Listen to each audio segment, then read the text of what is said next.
Well, hello and welcome. I know that there are still people logging on, but thank you for your patience as we get this kicked off. My name is Roz Leek, and I am the Regional Director for Northeast Asia. But again, thank you so much for joining us. It's my pleasure to serve as the Regional Director of Northeast Asia, such an important market for us, and look forward to having a dialogue today. So we can start off. I have the pleasure of introducing Mr. Ken Isley, who is the Administrator of the Foreign Agricultural Service at the U.S. Department of Agriculture. Administrator Isley recorded some comments for us that he wanted to share with all of the attendees of our conference. So once again, welcome, and thank you for joining us today.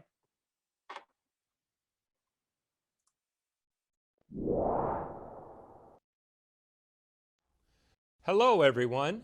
I am Ken Isley, Administrator of the Foreign Agricultural Service with the United States Department of Agriculture. On behalf of USDA, I would like to welcome you to the Northeast Asia Outlook Conference, hosted by the U.S. Soybean Export Council. This event is an exciting opportunity to highlight the advantages of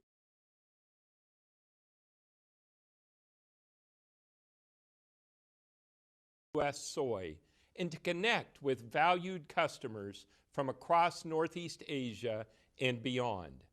I know that we would all rather be in person right now. I know I sure would, but thankfully, our flexibility and ingenuity are helping us to continue to build relationships, conduct business, and to find new ways to expand global trade for U.S. soy. USDA is proud to support virtual events like this one, collaborating with our partners to find creative ways to conduct business remotely. We recognize that trade is essential to the success of U.S. agriculture and U.S. farmers, and we are proud to have the opportunity to strengthen trade throughout Northeast Asia. No matter what the circumstances, USDA remains committed to providing programs and services that reach customers around the world. I want to take a moment to recognize the work of USDA's partners, the American Soybean Association and the U.S. Soybean Export Council. They are great partners in our export promotion efforts, providing direct support to the U.S. soy industry through all phases of the export process. Without them, events like this would not be possible. Finally, let me send a special welcome to all international participants attending this event. I hope and trust that you will be amazed and impressed by the U.S. soy advantage. That is the exceptional composition, consistent supply, sustainable farming, and the innovation beyond the bushel of U.S. soybeans. Once you get to know our U.S. farmers and the soybeans they produce, I am sure that you will ultimately become a valued customer. I wish you all the best and thank you for participating in this exciting event.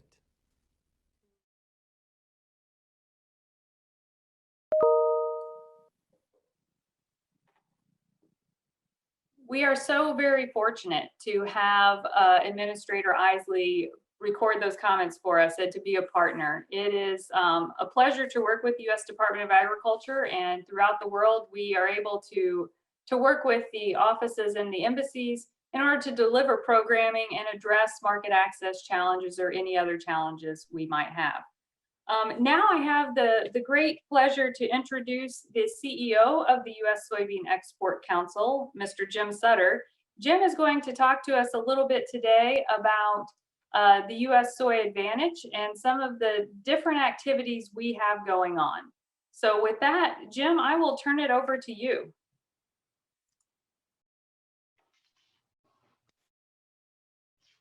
Roz, thank you so much. And my welcome also to all of our attendees from Japan and Korea in this important part of the world that we have a pleasure to serve and where we've had partnerships with many companies and organizations for many years. So it's my honor to be with all of you today. As the other speakers have said, we wish we were doing this in person, but thank goodness for technology so we can still do it even though we can't be in person. Administrator Isley did a great job talking about the U.S. soy advantage.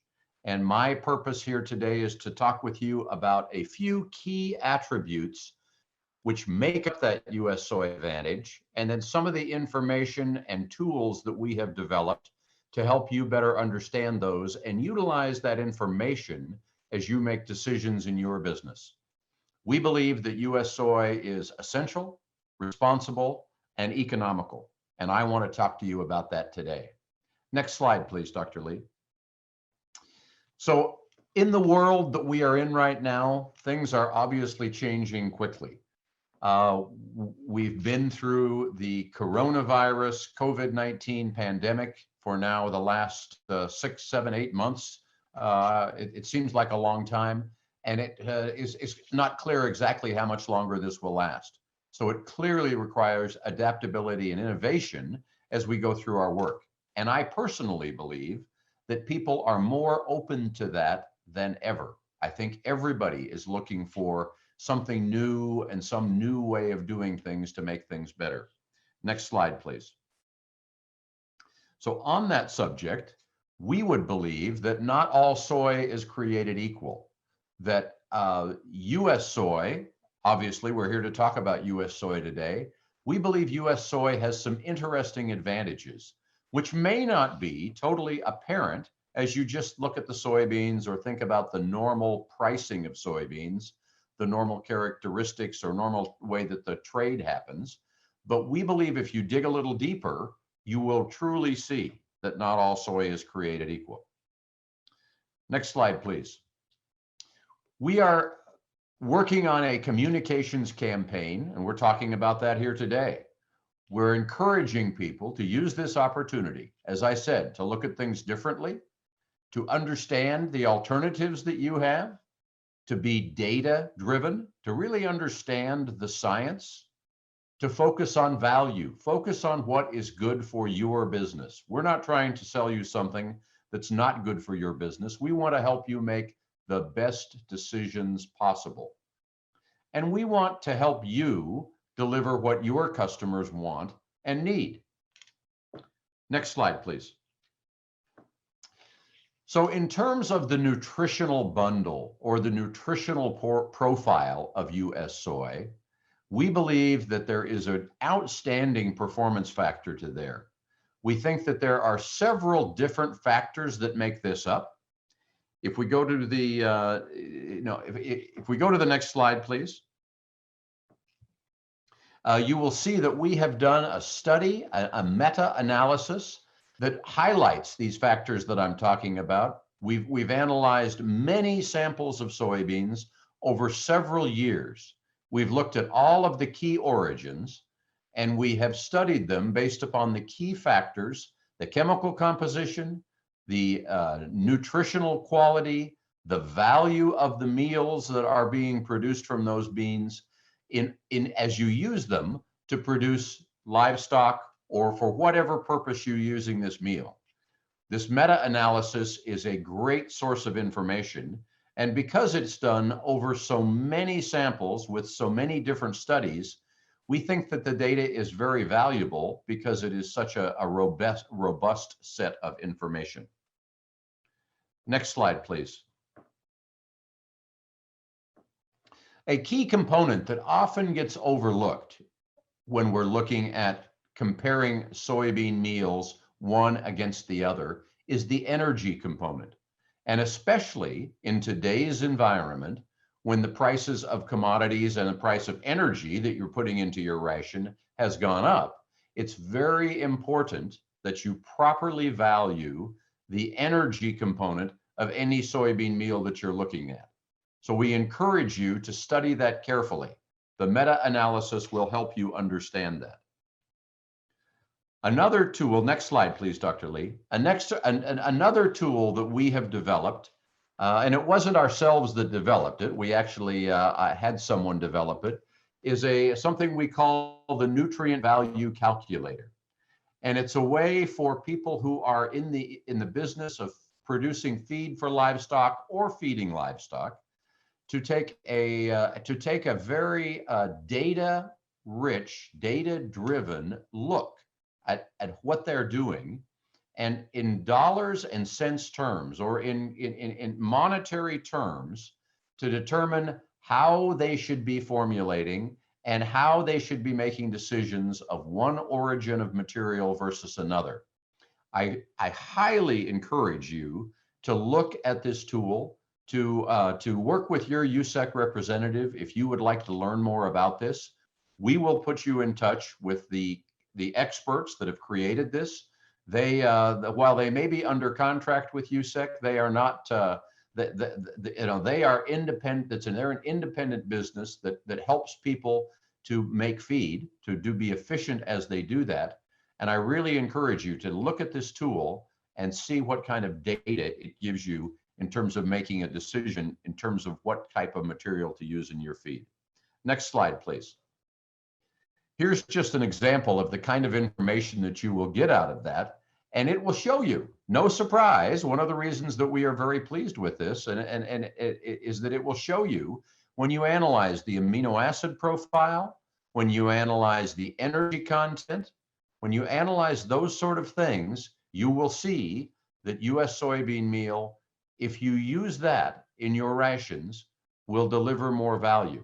And in this, on this particular day, it was showing a value difference of $16 to $30 per ton.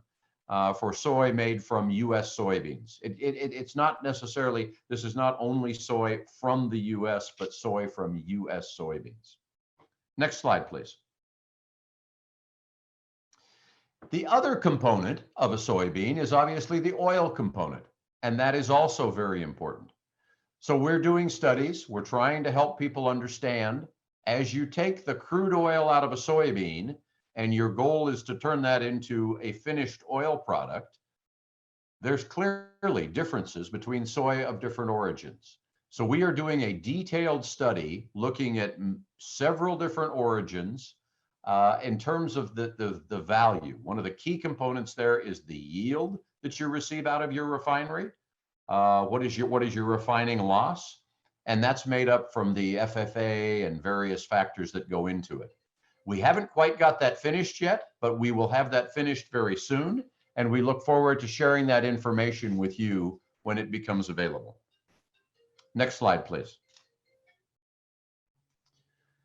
The other part of US soy where we think there's a clear advantage is the portion of our US soy crop that goes into the food industry. And nowhere is more important in the world for that than Northeast Asia, in Japan and Korea.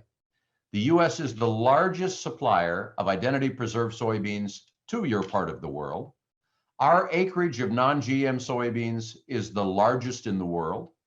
And I believe that we have a great group of growers spread across our large growing area.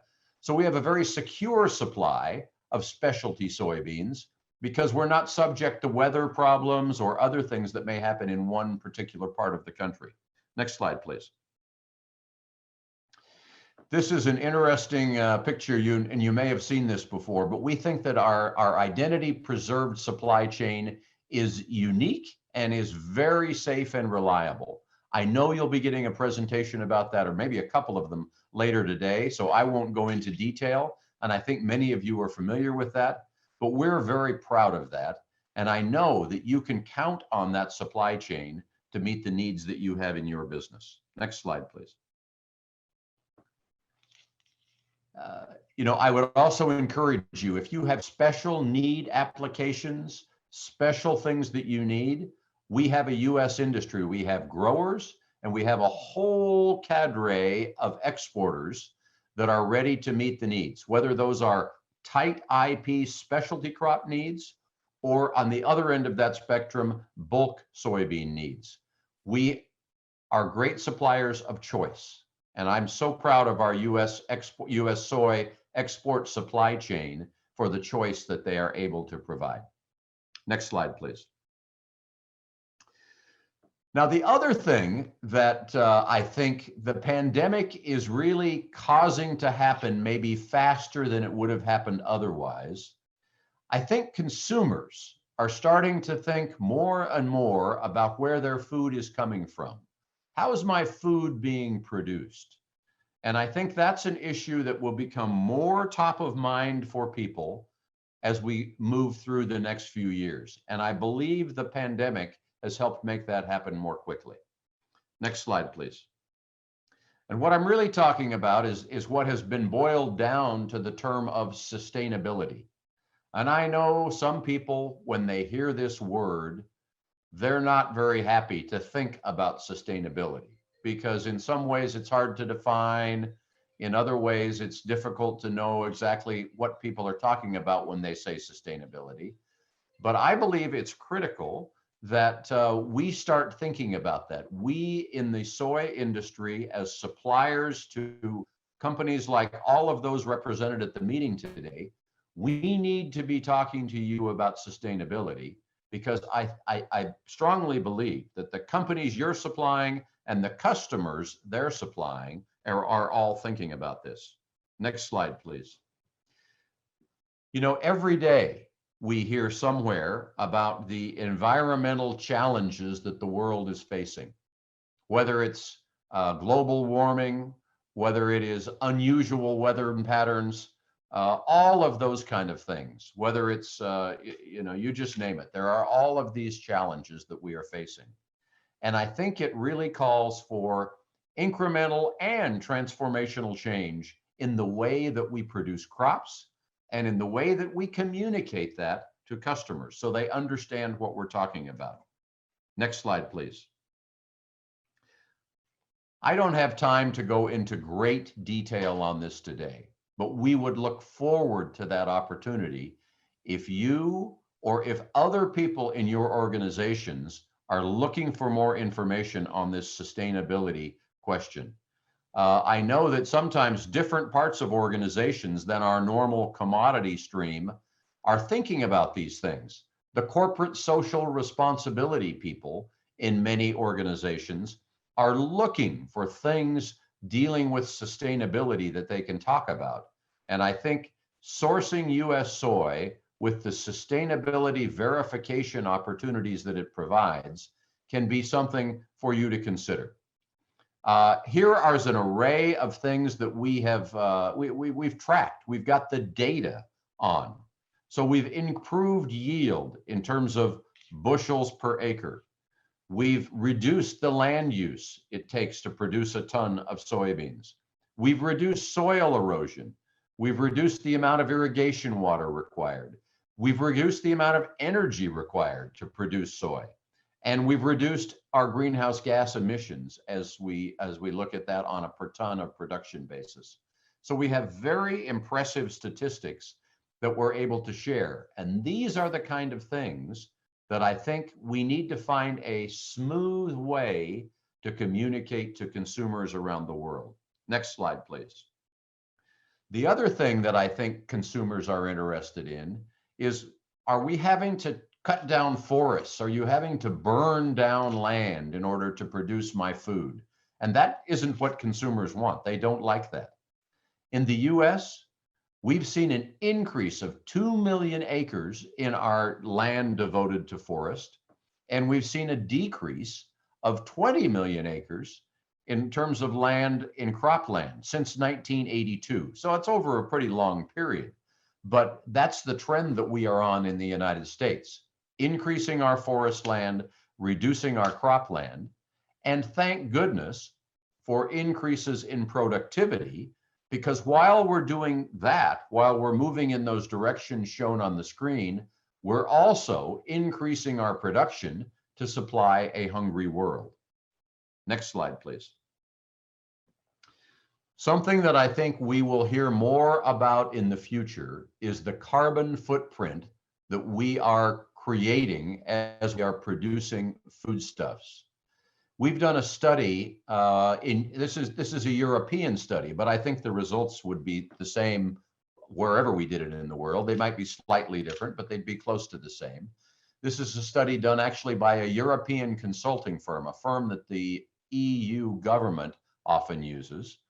And they looked at the carbon footprint of producing chicken exclusively with soy from US soybeans or with soy from a variety of sources. And they used the kind of average mix that Europe tends to use, which is soy from a bunch of different origins. And as it turns out, as it's highlighted there on this slide, the US soy showed a reduction of 46%. Now you may say, how can that be? Well, it has to do with the transportation of the product from the farm all the way to the end market. And how was that transportation done? Was it done in a truck or was it done on a barge? Makes a big difference.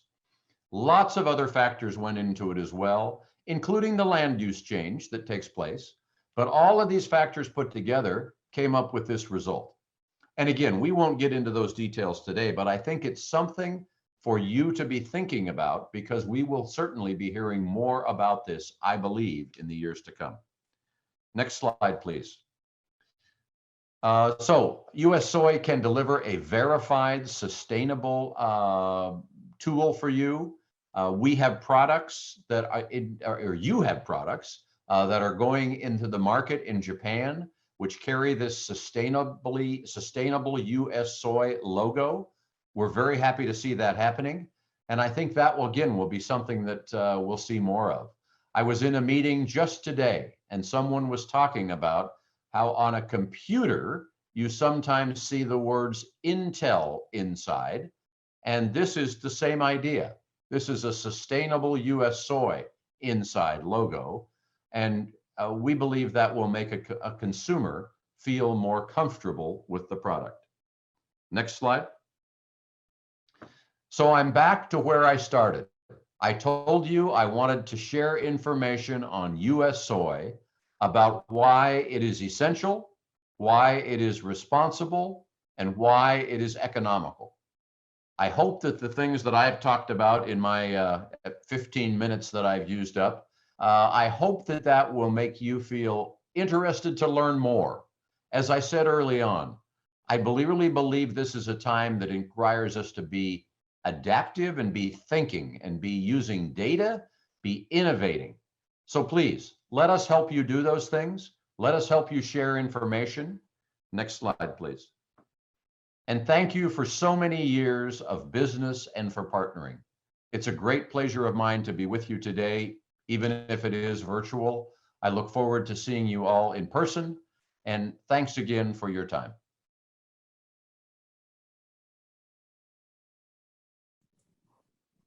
Well, thank you very much, Jim, for that presentation. I think that certainly there is a lot of exciting things going on in the US soy industry. And I think these tools where we can provide some additional quantifiable results really only enhances that opportunity that we have and that our partners around the world have.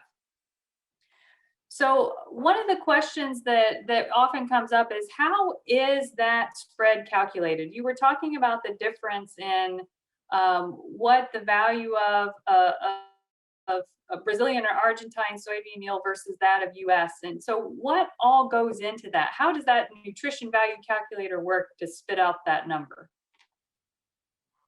Well, that's a great question, Roz, and I am not a deep nutritionist myself, but what I do know after being in this business for quite a few years is that people in the feed business use least cost formulation tools. So this tool is just the same. It uses this least cost formulation tool, but it also builds into that alternative sources of raw materials. And that's really what it's doing. It's creating a least cost formula with various origin or various type of raw materials, with some of the limitations put on Argentine origin or Brazilian origin or US origin. And so then it's calculating the least cost formulation, the cost of the feed using those limitations. And in this case, then it allows for a comparison and shows you the difference between one versus the other. So it uses, I think the backbone of it is Brill technology, which many people in the feed industry are familiar with. but then it has this add-on that allows for this comparison between the differences. Thank you. The economist in me thinks it's a very fascinating tool because I, of course, like numbers, and the old trader in me also likes those numbers. I like to see where I can make a little bit more money. You talked a little bit about some of the research that's being done on the oil refining and some of the other comparison. And I guess just can you give us a little bit more of a preview of how you think that can help in the decision-making process, particularly for destinations that are importing whole beans, so the crush sector in these markets? Yeah, thank you, Roz. That's a great question. I think it can be very helpful to notice the difference in the FFA levels, the difference in the amount of impurities in the oil, and all that has to do with the bean. If you start with a bean that has some damage in it, those impurities are going to go carry through into one product or another of the meal or the oil. And oftentimes it ends up being in the oil side. And people just sort of take that for granted that, well, that's crude oil. But if you start looking at the actual value difference that you get in your refinery, and especially at today's higher veg oil prices, this has more of an impact. If you get a 1% higher yield from your refinery with one type of oil, one origin oil versus another, it can make a significant difference. And we really encourage people to look at these numbers. Again, be data driven, because a small difference in an oil refinery or in a feed ration, what I was talking about earlier, can end up at the end of the month or the end of the year to a lot of dollars. And it's easy to overlook these things in the busy times that everybody works in. But what we're trying to do is make these calculators simple so people can see the little amount of difference, which translates to big dollars in a processing business. Great. Thank you so much, Jim. I think we could probably keep you on stage for a bit longer to ask more questions. However, I'm getting the indication that we need to keep moving. I will lose my moderator job if I get us off too far right at the start. But thank you so much for participating and for sharing those insights. It is now my pleasure to bring on the next within Ussec, we have all kinds of stars. So we have our CEO, who we just heard from, but then the real stars of the show are our farmers. And so we are very fortunate to have two of our grower leaders with us today. We'll hear some brief remarks from them that were pre-recorded, but then we do have them available for Q&A. So please be thinking of the questions to put into the Q&A box. We have been getting some in. One about isoflavones we will be talking about a little bit later. So instead of putting Jim on the spot for isoflavones, we'll be able to talk about that later in the agenda. But with that, let's go ahead and hear from Mr. Davey Stevens, the ASA chairman.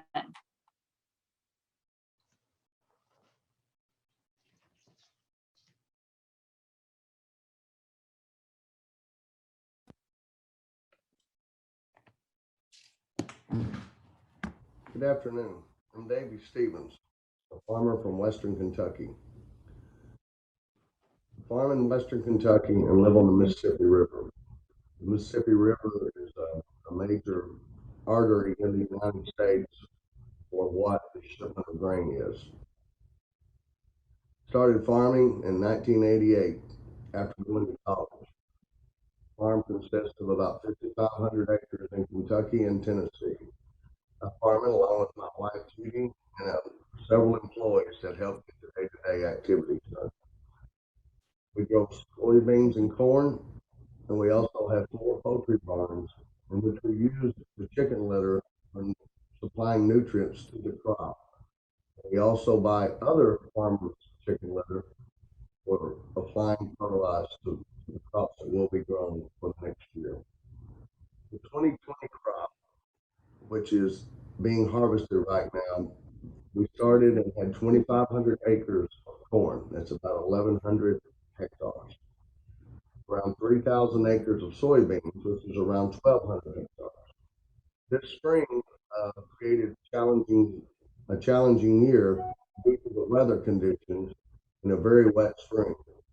Planting was delayed on corn and soybeans about 3 to 4 weeks. Once that happened, several rains that came along later had to force us to replant a few acres of corn and a few acres of soybeans.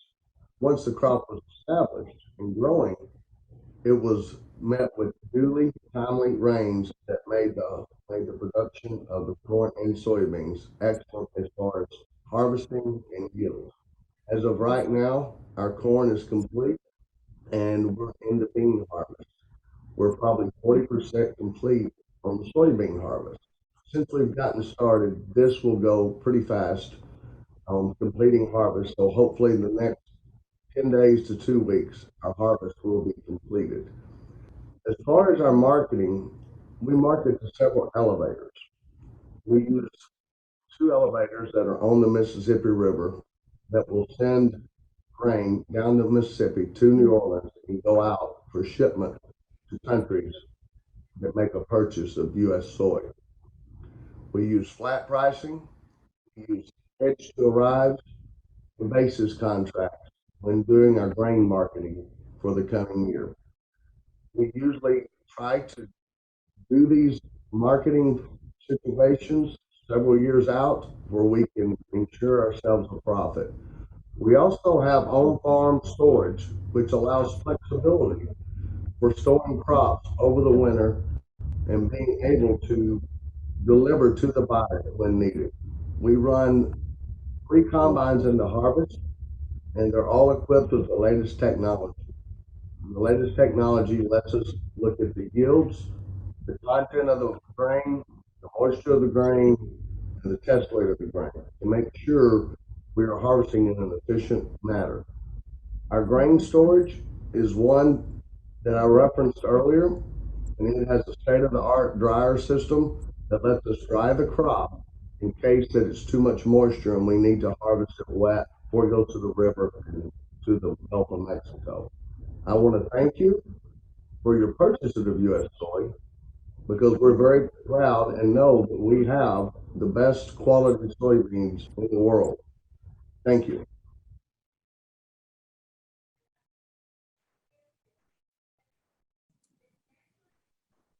So we will now move on to Mr. Bill Bayless, who is a farmer from Ohio and a USB director, and then we will do a joint Q&A with both Davey and Bill.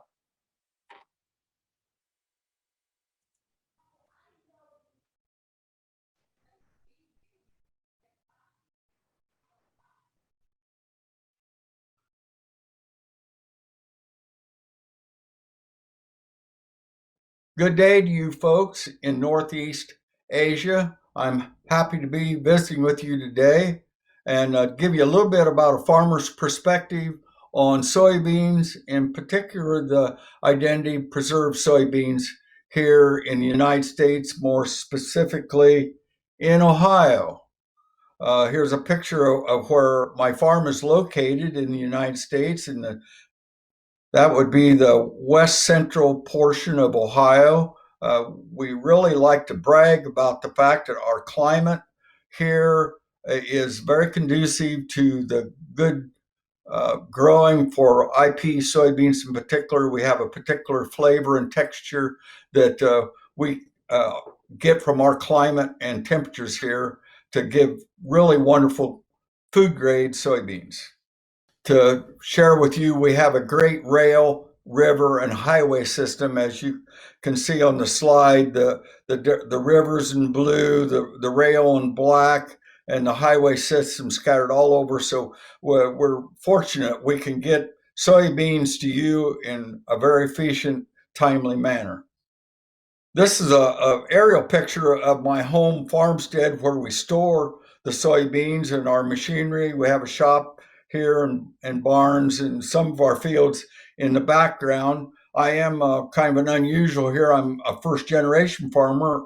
I grew up in a small town, had folks that my aunt and uncles that was prosperous farmers, and really got my attention, made me want to try farming on my own. So currently we grow about 1,600 acres, or approximately 648 hectares, of a mix of soybeans, corn, a little bit of wheat, and a little bit of hay. As you can see, the storage capacity there is about 175,000 bushels, or approximately 47 metric tons. And if you notice my white hair, that means that I'm of the age where I'm starting to transfer the ownership to my daughter, Jana, and her husband. They're out there right now trying to unload soybeans into our grain bin setup and wondering where I'm at because I'm supposed to be helping them.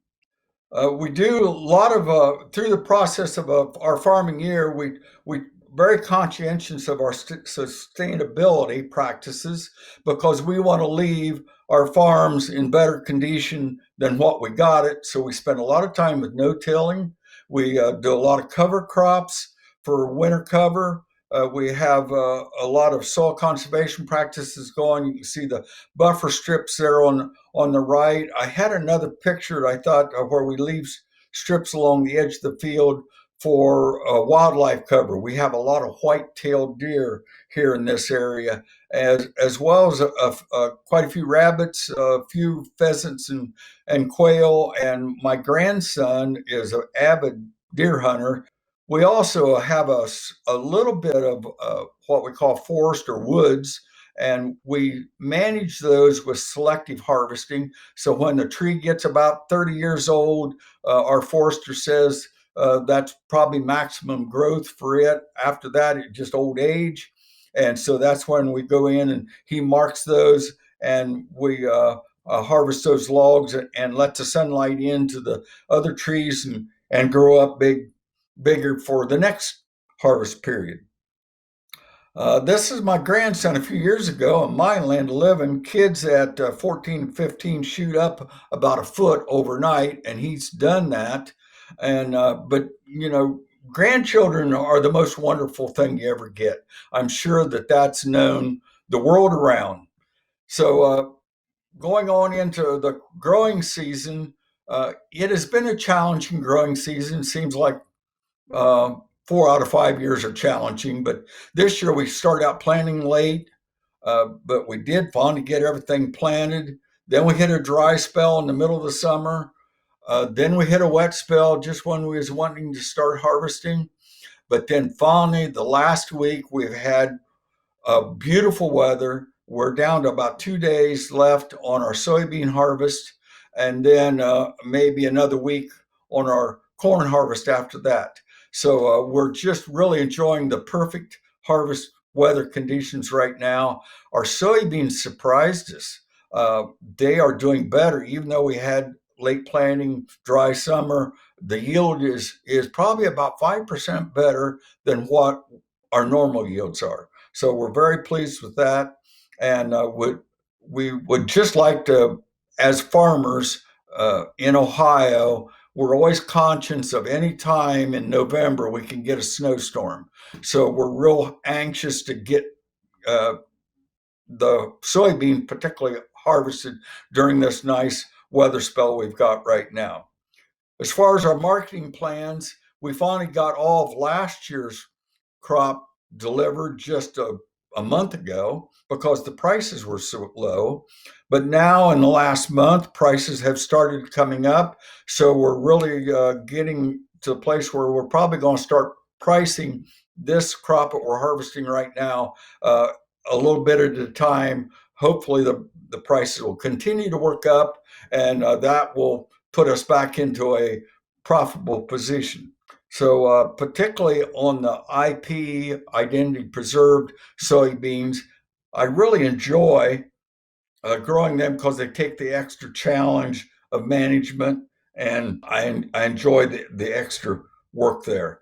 In particular, when I start out, these beans are contracted to my processor probably a year in advance.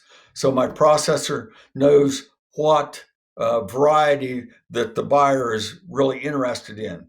So my processor then has that particular variety seed that I pick up in the spring, keep it separate, clean out all my equipment so there's no mixing of seed varieties at all. And we proceed to plant that field and maintain it separate of all of our other conventional fields. That pretty well follows us through. We just monitor it probably closer than our other fields because we've got spatial care involved with that. We make sure we really keep the weeds clean so we're not getting any off-color weed seeds in the crop during the growing season. So when it comes time to harvest, which is at right now, I wish I'd had a picture, but the crop looks beautiful. It's all brown. It's just dry. We intend to harvest those fields of IP beans probably in 2 days. They'll be the last ones because we want to clean our combines and trucks and everything all out real good. We blow them clean so there'll be no mix. Then we even run a little bit of beans through the combine first, dump it into a separate container to make sure the combine is thoroughly cleaned out before we run these IP soybeans. In this year in particular, I'm growing some foundation seeds that was grown over the winter in Argentina because they're a new variety. And so I'm pretty proud they're coming along real good and anxious to get those to our processor. We deliver directly from the field to the processing plants about 15 miles away from us. That's a dedicated food grade facility. That's they only process food grade soybeans there. They have a refrigerated storage house. Once that they've run them through, cleaned the weed seeds, graded them, bagged them, and then they put them into a refrigerated storehouse until they're ready to be shipped over to you folks by, first of all, by truck to the rail, to the seaport, and on over to your seaports where you take delivery to them. So let's see what IP soybean production looks like on my farm. And it begins with the planting. And here's our planter that we plant the beans with.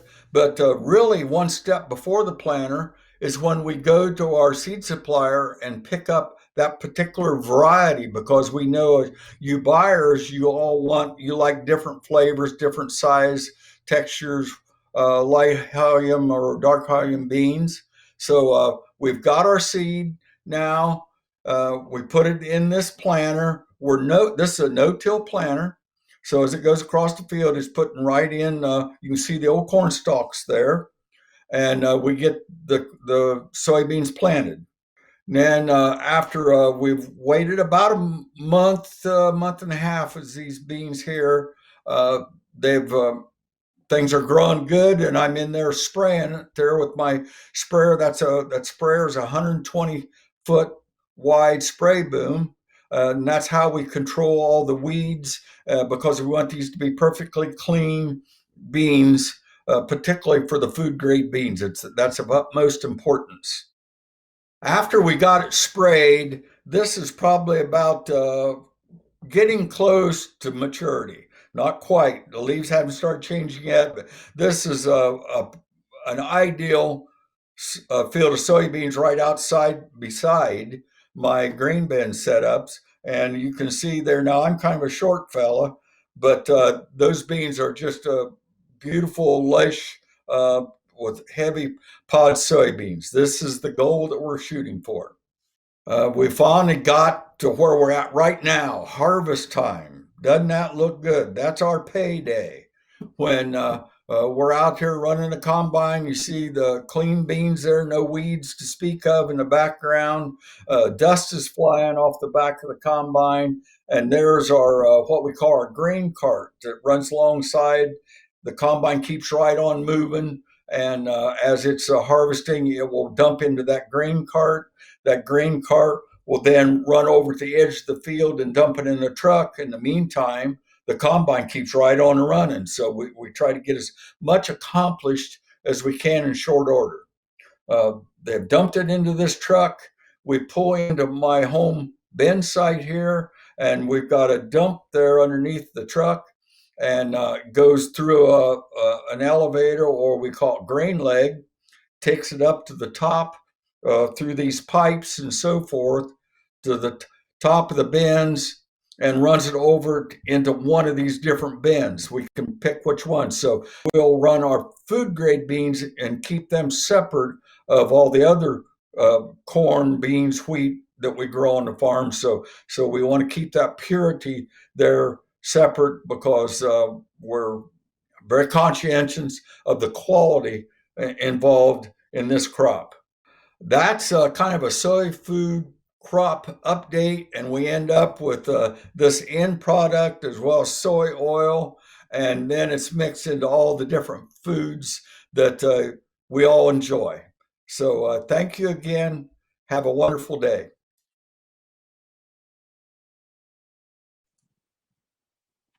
Well, thank you very much, Bill. So if I can get Bill and Davey to turn on their cameras and join me.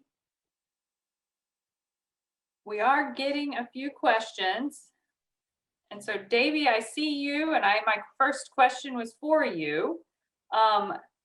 So we heard Jim's presentation talking about kind of the nutritional components of soybeans and how to value them in the feed ration, et cetera. As a farmer, do you only get paid by the bushel, or do you get paid based on high protein, amino acid, or oil? Oh, thanks for the question, Roz. I only get paid on the bushel only. There's not a lot of specialty crop here, as Bill alluded to in his presentation. But poultry facilities here, we have two large poultry facilities here, one which I grow for, and then there's a swine facility. And they are really looking at the amino acid and the digestibility of US soy, and how that's really playing into their bottom line of what makes the animal more efficient. So there is some discussion, and people are starting to kind of go for, we all want high protein and oil, but the amino acid digestibility in animals is really what is such a large part of what makes animal production very efficient and money making. Thank you for that, Davey. I'm going to ask a follow-up question, kind of, again, referring back to some of what Jim had presented, and you touched on it a little bit, but sustainability. It's become such an important part of U.S. agriculture. It's become an important conversation with consumers around the world. What are some farming practices, beyond precision tillage or precision ag, that you utilize and implement on your farm? Well, one of the things we've done, Roz, since the late 80s, early 90s we are 100% no-till, and we saw value in what it will put into the soil, make the soil healthier, also reduce on erosion. We have filter strips, we have buffer strips, we have waterways, and we grow a lot of cover crops for putting and preserving our soil. And we found that really is made, besides better the quality of the ground better, but also when you look in today's time, trying to reduce the carbon footprint, it's playing hand in hand.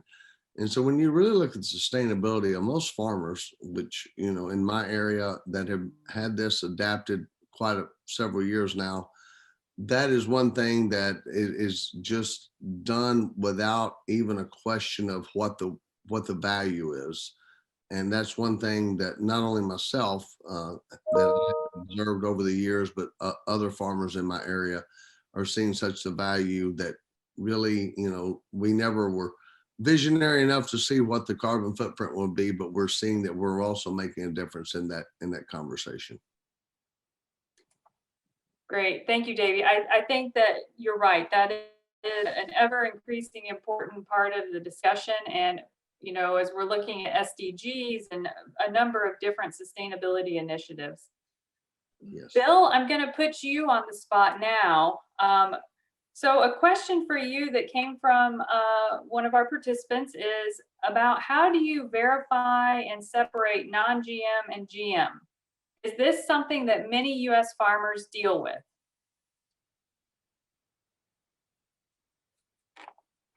Good question. Can you hear me, Roz? But you're not seeing me. But okay.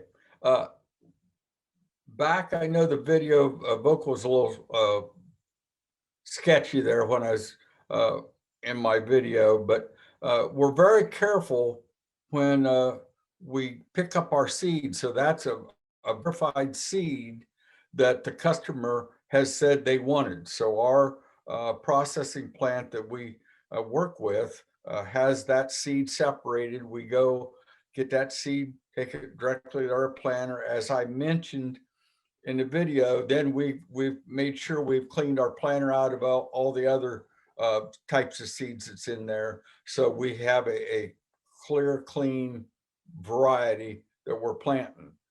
Through the summertime, it's really treated similar to the other crops, but come fall is when there again, we try to get all of our other beans harvested out of the way. Then we will clean our trucks out. We clean the combine out. We even purge, run some of the end rows through the combine to make sure there's not any little seeds left in the machine itself.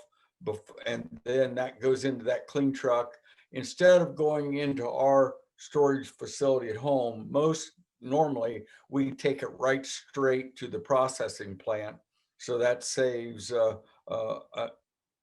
any chances of it getting commingled that way too. And they have a beautiful food grade plant. That's all they process there. So it's an excellent quality product by the time it gets to you folks over there in Northeast Asia. So Bill, one follow-up here. What kind of beans do you produce, and how do you select the variety? Oh, what do you mean? What company I grow for? So what type of variety, and maybe even what's the use? Do you know, are they going into tofu or soy milk or natto? Yeah, yes, primarily, I believe ours is going into tofu, to about always all going to the Japanese market, because I've been in Tokyo Bay warehouses and actually found some of my totes with my tag on them there, which was kind of neat to see. But I've been fortunate, the company that I work with here even sent me over there, my wife and I both, and had an excellent visit of their facilities. We got to go out and even see some of the Japanese farmers planting rice. It just happened to be in April at the time we was there. But it's primarily going to tofu and oil. Now, I don't grow any edamame or minsu beans that I'm aware of. That's a different variety that I don't deal with.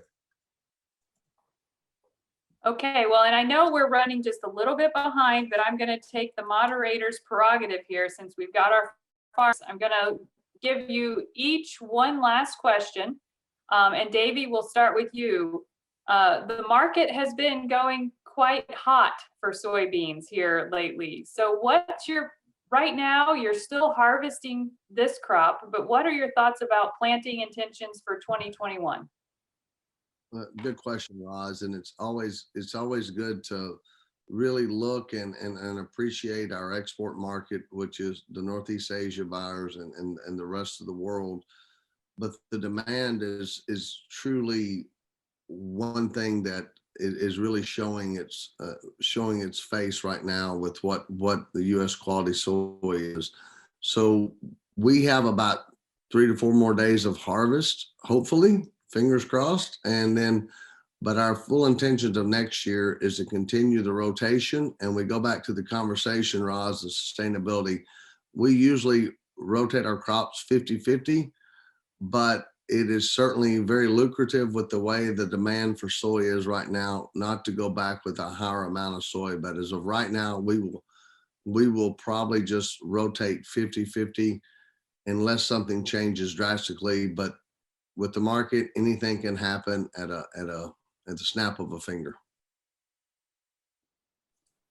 Thank you, Davey. And so Bill, let's hear what you have to say about your planting intentions for next year. Well, I'm similar to Davey. We do tend to follow a similar rotation year in and year out. However, the food grade is something that I enjoy, the challenge of it. If the extra premium I get for the food grade, if that would bump up a little bit, I would probably increase my food grade acreages, just because I mean it's what we're in business for, and along with the fact that I enjoy the extra challenge. But if I get paid for that extra effort I put into it, I would expand it that way. You got to plan in advance though, because my processor needs to know what variety they want so we can get the right seed to plant. So we're always a year in advance. One of the challenges. Great. Well, thank you both so much. It's always a pleasure to get to hear directly from the farmers who are the ones growing the crops, making these decisions, and having to deal with Mother Nature, as there's always some sort of challenge out there. So thank you very much for joining us tonight.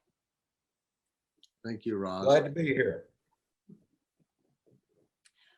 Well, and now we're going to kind of continue to build upon the sustainability discussion.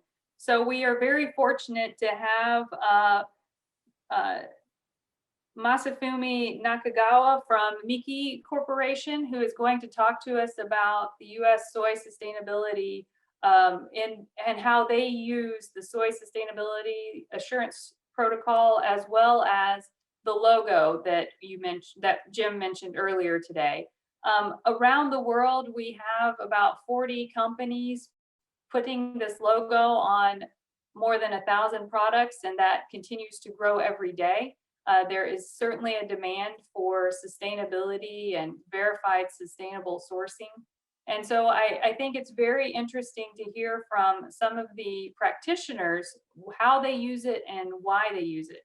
We're going to continue to evolve sustainability for the U.S. soy industry and look for additional opportunities in order to generate value, not just for our farmers, but for the customers, for the end users, for those of you who are marketing to consumers or in the feed sector or wherever you may be in the value chain. So look forward to having a discussion about sustainability and what Miki is doing in order to take advantage of that. Thank you.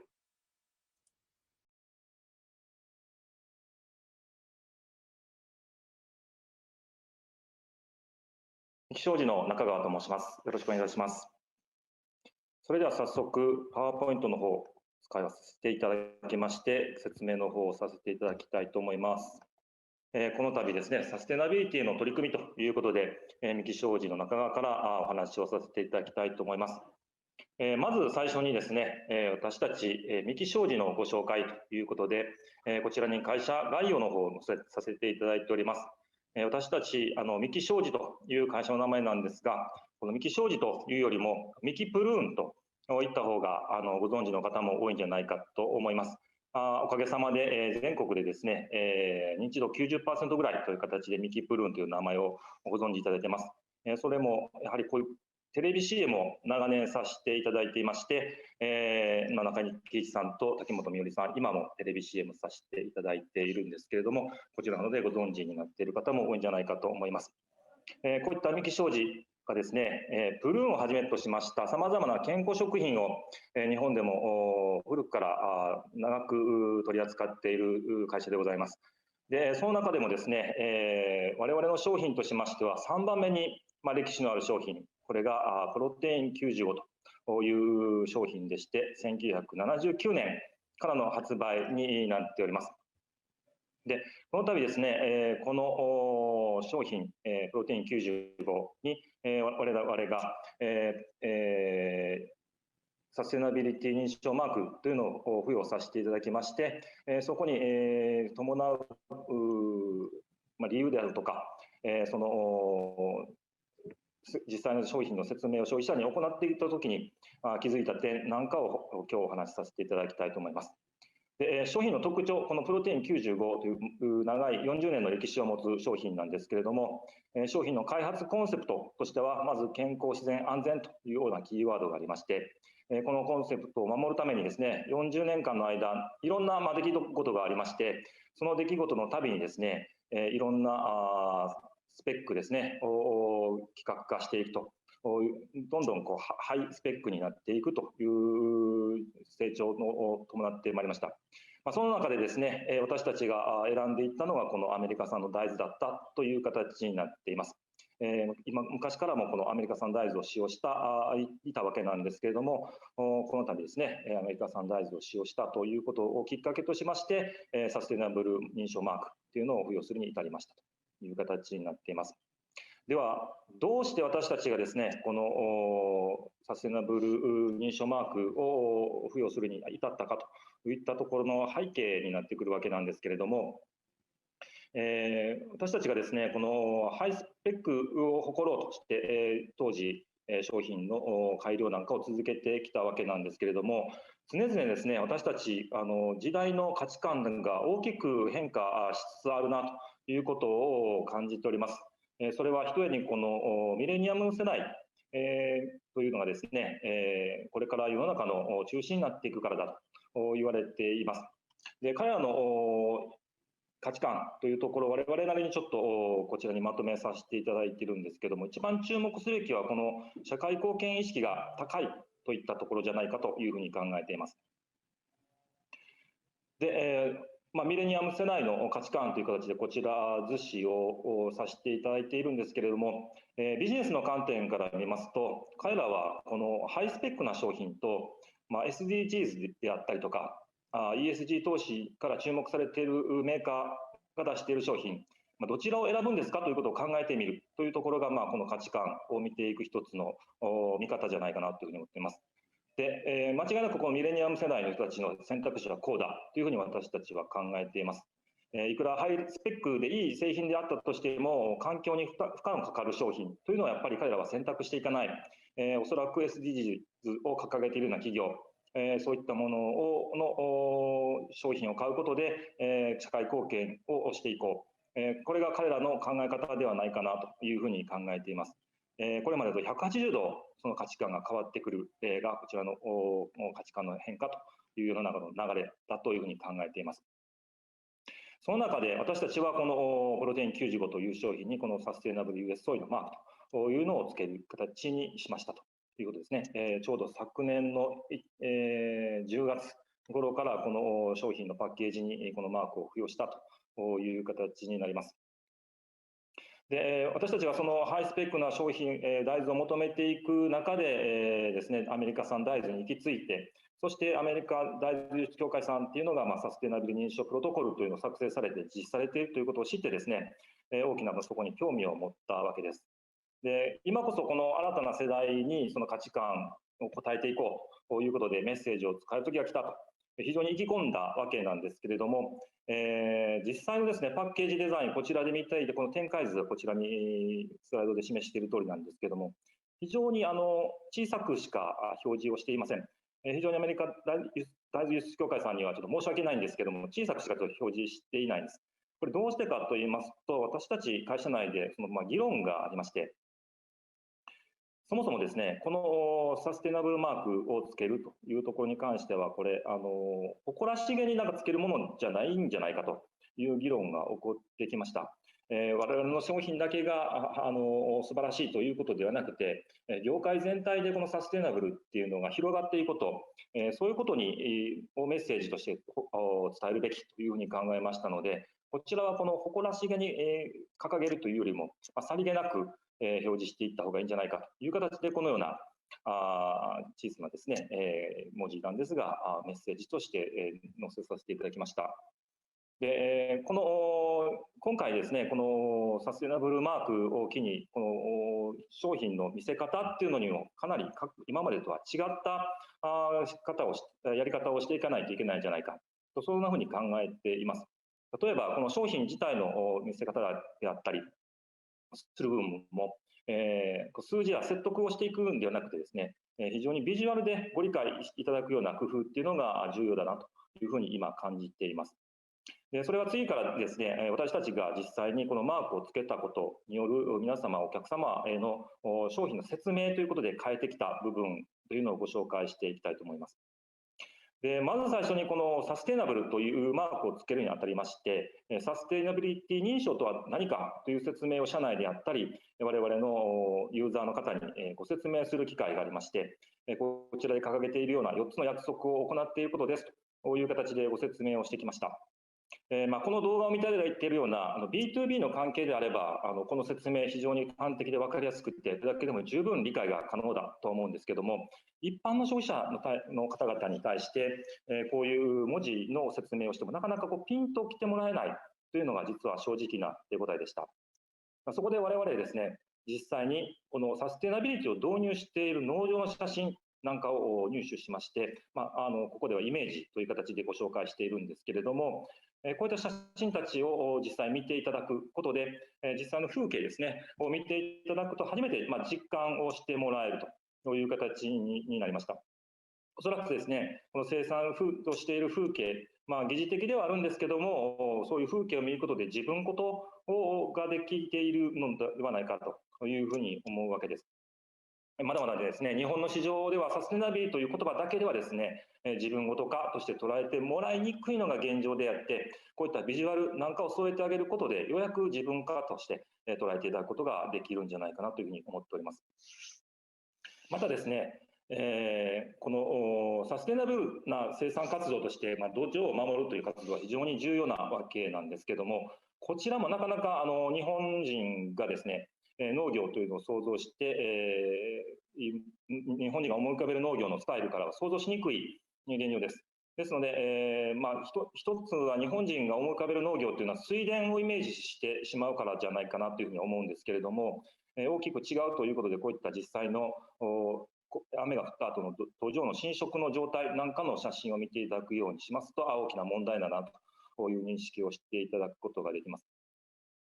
でさらにですね、この水の通り道というところに、わざわざですね、収穫しない、この土壌の浸食を抑えるためだけに作物を植えるんですよと、そういった工夫、苦労というのをご紹介していくと、感謝してもらえるようにだんだんなってきます。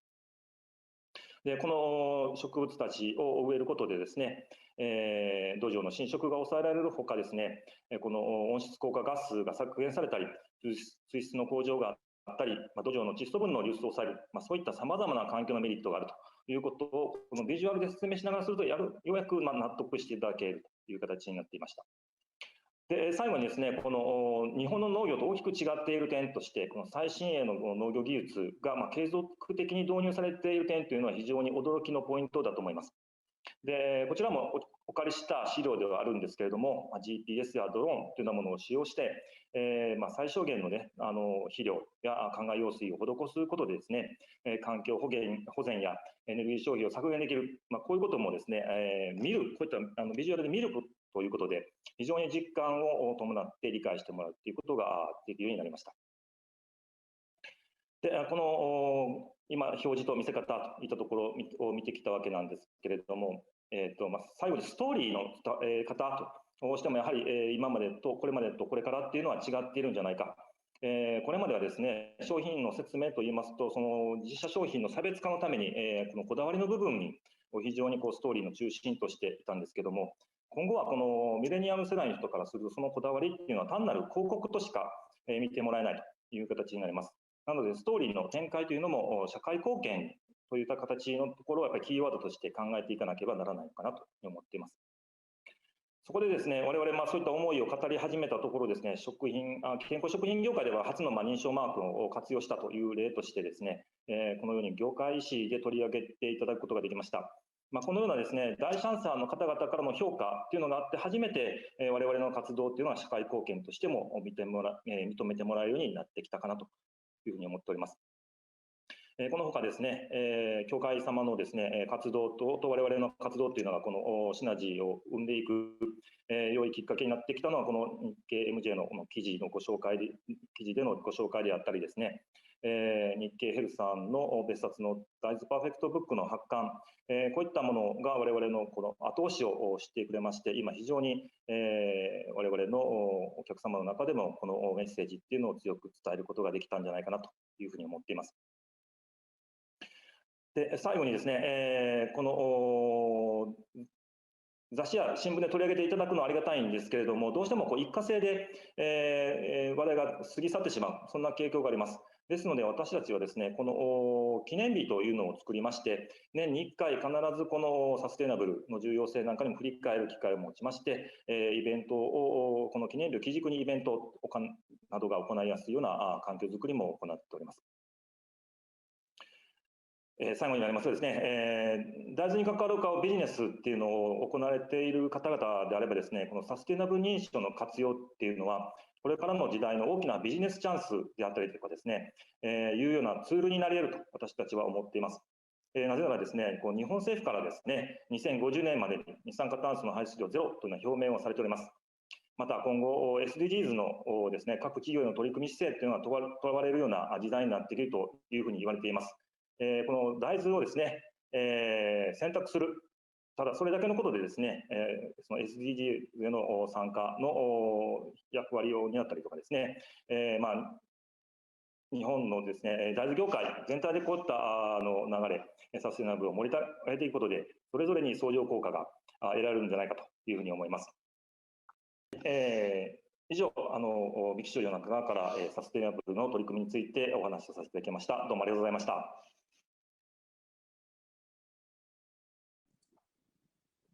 Nakagawa-san, thank you so much for that presentation. Very interesting, and it's been wonderful to see the transformation within Japan as the consumer preferences have changed, and how your company has really been taking a leadership role in capturing that. So, a couple questions for you. One is about, how do you see this consumer attitude in Japan and even around the world continuing to evolve? You talked about the millennials and how they care and want to have a closer connection and not feel like it's a marketing ploy, but rather something meaningful. How do you see that evolving over the coming years? そうですね、スライド中にもあったかと思うんですけども、ミレニアム世代の方々の、社会貢献をしている製品を買うことで自分自身が社会貢献に参加できるっていったところに、今後ますます大きな、需要といいますか価値っていうのが見出されるようになっていくんだと私たちは考えています。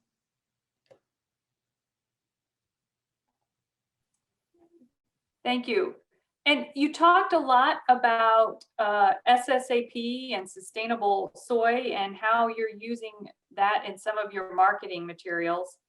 How do you think the importance of that for your corporate social responsibility obligations and just demonstrating the importance of sustainability? How do you think that's going to look in the future, and how are you going to utilize this in more marketing materials?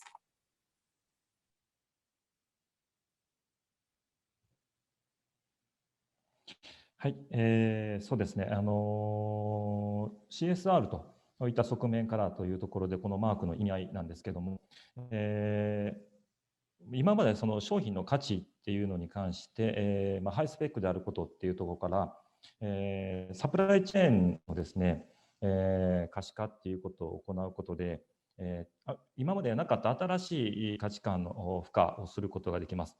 すなわちそこでですね、消費者、そしてステークスホルダーの方々なんかにも、その信頼を高めていただくっていうことの目には見えないんですけれども、そういう大きな付加価値づけというのが行われるんじゃないかというふうに私たちは考えています。あと、これからのプロモーション等々の方針についてというところに関しましては、なかなか、企業秘密なんかもありして、すべてオープンにはできない部分もあるんですけれども、そうですね、より一層このサステナビリティという認証をですね、まだまだすべての方々に浸透したと言える状況ではありませんので、より一人でも多くの方々に知っていただく、理解していただくために、我々機関誌であるとかですね、会員誌ですね、であったり、ウェブ上のサイトでの情報公開といったところをまず進めていきたいと考えています。ありがとうございます。Thank you very much. I think that this is an exciting time for sustainability and for sustainable products. I think that the demand is going to continue to grow. So we are proud to be a partner with you and with other importers of US soy to try and carry that message forward because it will help our entire industry as a whole. So thank you so much, Nakagawa-san, and have a good day, and thank you very much.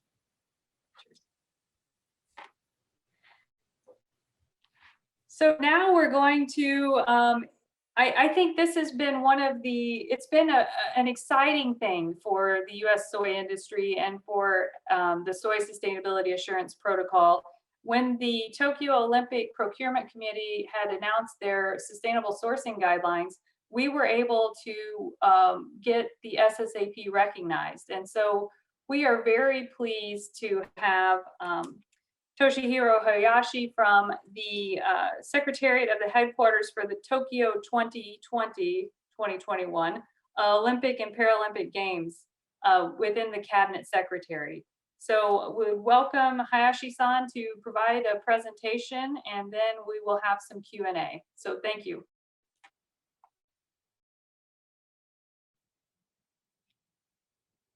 内閣官房東京オリンピック・パラリンピック推進本部事務局参事官補佐の林と申します。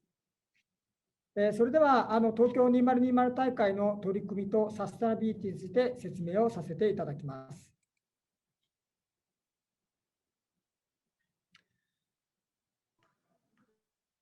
まずはじめに、先月末、菅総理が地球温暖化対策推進本部の場で、2050年までにカーボンニュートラルの実現を目指すとの宣言がなされました。各課題に対して計画や戦略の見直しを加速するよう指示がなされており、今後気候変動対策の強化に向けて大きな動きが出てくるところです。また、皆様方一番関係のあるこの大豆の生産に関係のある水に関しても、21世紀は水の世界だ。非常に水の問題が重要であるという、水の世紀であるという言われておりますけれども、こうした水の問題も世界共通の課題であります。また、この農業に従事する方々、人権という問題が非常に世界的にも大きいですけれども、我が国においてもビジネスと人権に関する行動計画が先月末に策定されました。まさに2020年はこの SDGs の推進において我が国でも非常に大きな方向性が示された年であり、来年の東京大会に向けては SDGs に関するさまざまな取り組みを推進し、国内外にそのメッセージを発信していくことが非常に重要だと考えております。まずもってそのことをお伝えしつつ、本日のテーマについてご説明させていただければと思います。まずなぜオリンピック・パラリンピック競技大会とサステナビリティが必要かであります。こちらにありますように、もともと IOC は1990年代から、スポーツと文化と環境を提唱してきました。その後、2012年のロンドン大会では、大会ビジョンにこの持続可能性の取り組みを明記し、取り組みを進めております。皆さんご存知の通り、例えば長野オリンピックでも、コース設定において樹木の伐採などの問題が生じました。リオ大会では、水質の問題もクローズアップされました。このように、大規模な大会を開催するにあたっての環境負荷、そうしたものが問題視され、それに向けて、オリンピック・パラリンピックの場でも対策を講じ、メッセージを発信しているところであります。でこの SDGs、皆さんご存知の通り、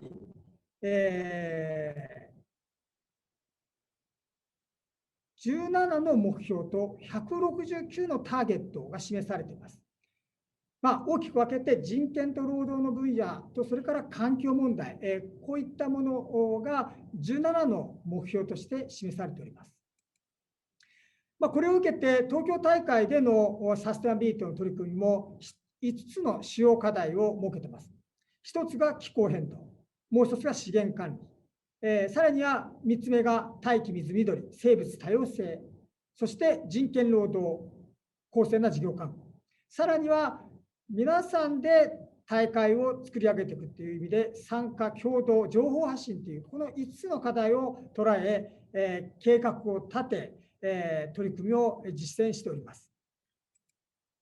その取り組みの例を次からご説明させていただきます。まず気候変動分野に関しましては、再生可能エネルギー、大会時のエネルギーをすべて再生可能エネルギーで賄おうという取り組みが出されています。さらには省エネ、一つの例では低鋼会社、燃料電池車であったり、電気自動車だったり、こういったものの導入、さらには環境負荷の少ない形で作られた競技施設、そういった対策が講じられております。続いて資源管理の分野。まず、この分野でお伝えしたいのが、先ほど SDGs の話でもございましたが、参加共同という意味でいくと、各選手が胸につけるこのメダル、このメダルを、鉱山から取るんではなくて、皆さんが使っている携帯電話を集めて作るというプロジェクト、メダルプロジェクト。さらには、施設を建設するにあたって、後の利用を考えて、作った後の施設をばらした木材で、後利用を決めた上で、その後利用を決めていただいた自治体から提供を受けた木材で施設を作る。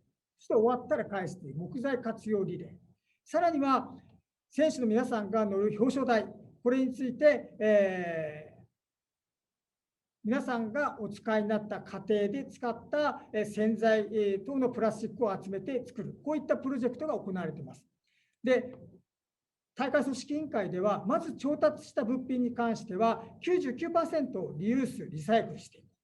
それから、皆さんが会場に行って食べたもののゴミ含めた運営時廃棄物、こういったものも 65% リユース、リサイクルしていこうという目標を立てて、取り組みを推進しています。さらには大気、水、緑の部分でいきますと、競技会場において、例えばがスラロームであれば、ろ過施設を導入したりですね。あとはお台場地域では、競技会場全体の生態系に配慮した会場作りというのがなされております。続いて人権労働の分野に関しましては、大会組織委員会でアクセシビリティガイドラインを設けて、すべての方々が会場まで一貫したアクセシビリティを確保を目指し、また、ダイバーシティ&インクルージョン、皆さんが共に認め合いながら楽しめる、そういった大会作りをしております。続きましては参加共同、先ほどの3つのプロジェクトに加えて、1つはILO との連携でありまして、働きがいのある人間らしい仕事、職場を推進するとともに、例えばこの右側の方なんですけども、復興モニュメントという復興五輪を私ども目指しておりますけど、そうした被災地への感謝というものも、こういうモニュメントを含めてデザインで展開させていただきます。さらには、5つ目、持続可能性に配慮した調達ということで、本日のメインのお題だと思うんですけれども、環境に保全に配慮し、かつ人権に配慮し、4つの原則があります。どのように供給されているかを重視する。どこから取り、何を作って作られているか。さらにはサプライチェーンの働き方。そして資源を有効に活用する。この4つの原則のもと、大会組織委員会は調達するものすべてをこの持続可能性に配慮した調達コードをもとに、調達している形になります。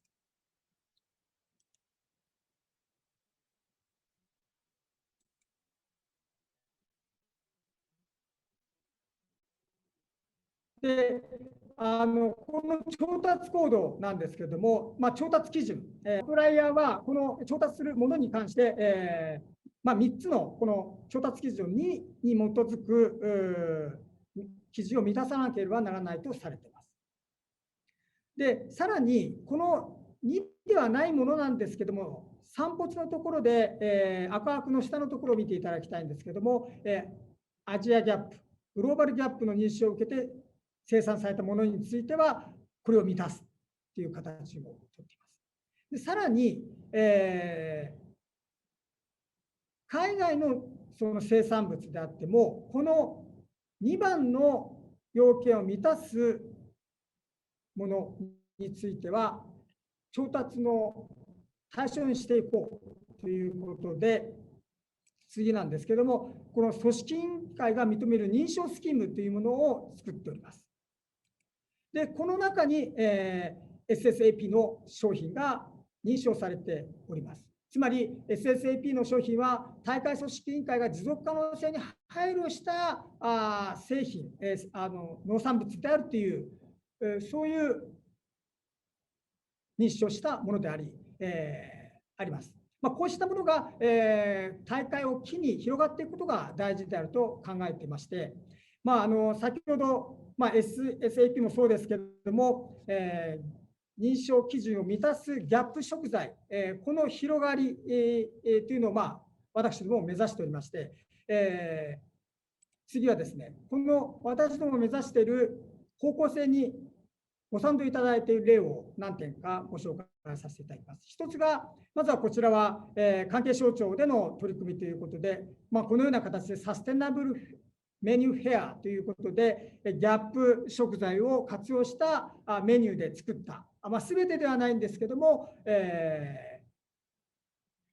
メニューを作って展開しております。さらには、これは山形県庁の例ですけども、このような形で、ギャップ地産地消弁当と題して、展開している。見ていただければ分かりますけれども、一部分ではあるんですが、それぞれ、お米がグローバルギャップのモデルであったり、ネギが山形県版のギャップであったり、さまざまな紹介をさせていただいております。さらには、それぞれ企業さんにもこうした取り組みは広がっておりまして、これ、全日空さんの例、JR 東日本さんの例、富士通グループの例を載せておりますけれども、それぞれ、連携をしたりして、それぞれの、企業さんと、農業者さん、もしくは学校が連携して取り組みを推進しております。また、こちらの例も自治体と企業さんとの連携ということで、JAL さんとの連携、三重県さんと JAL さんとの連携になりますけれども、こうした取り組みというのが行われてきております。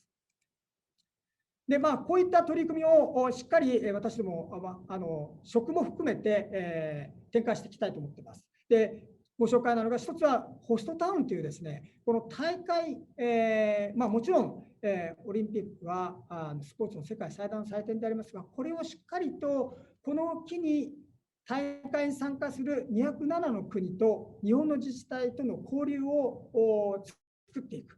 で、それを地域発展につなげていく、このレガシーを作っていくということで、ホストタウンという取り組みをしております。まずちょっとそのご説明からさせていただければと思うんですが、このホストタウンという取り組みでは、現状、10月末現在、207の国のうち179、507の自治体が、このホストタウンに、参加しております。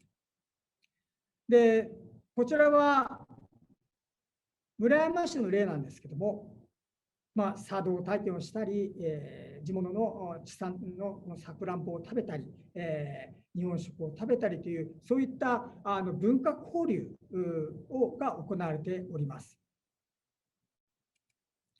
で、この文化交流が行われている、すでに500の自治体までに広がったホストタウンで、我々、食の取り組みも推進しております。でまずホストタウン500の自治体はいろいろな形、事前キャンプであったり、大会が終わった後選手が交流をしに行く事後交流であったり、この2つの交流で、2つのタイミングで事前キャンプ、それから事後交流、この2つのタイミングで、交流を行う予定なんですけれども、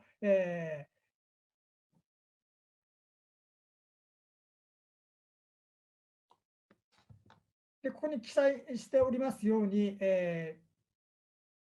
このホストタウンで組織委員会の調達基準を参考に、可能な限り選手村に近い提供を行うことが重要ということで、ベストパフォーマンスを発揮するための食事、そういったものの提供をみんなで考えてしていこうというような動きがございます。でまた一方で事後交流に関しては、地域の食文化を積極的に楽しんでもらおうと、こんな動きもありまして、それぞれさまざまな配慮がなされております。でホストタウンにおける食文化の発信ということで、例えばこれはですね、鹿児島県の鹿屋市の高校生の皆さんが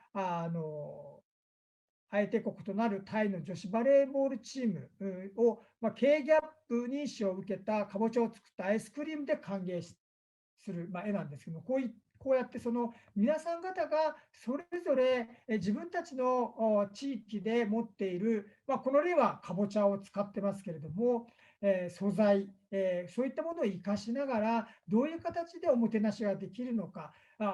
せっかくおもてなしするんであれば、サステナビリティに配慮したおもてなしをすべきではないか、こんなことを考えながら交流が行われております。さらにそういったものが、例えば士別市であったり、雫石であったり、さまざまなところで行われております。雫石の例はですね、こちらもギャップ認証を取得した小麦粉で、このフラムクーヘンというものを作って、提供したりとか、そういう一時的な素材、まさに、大豆もそうですけども、そういったものを使って展開していくっていう例でございます。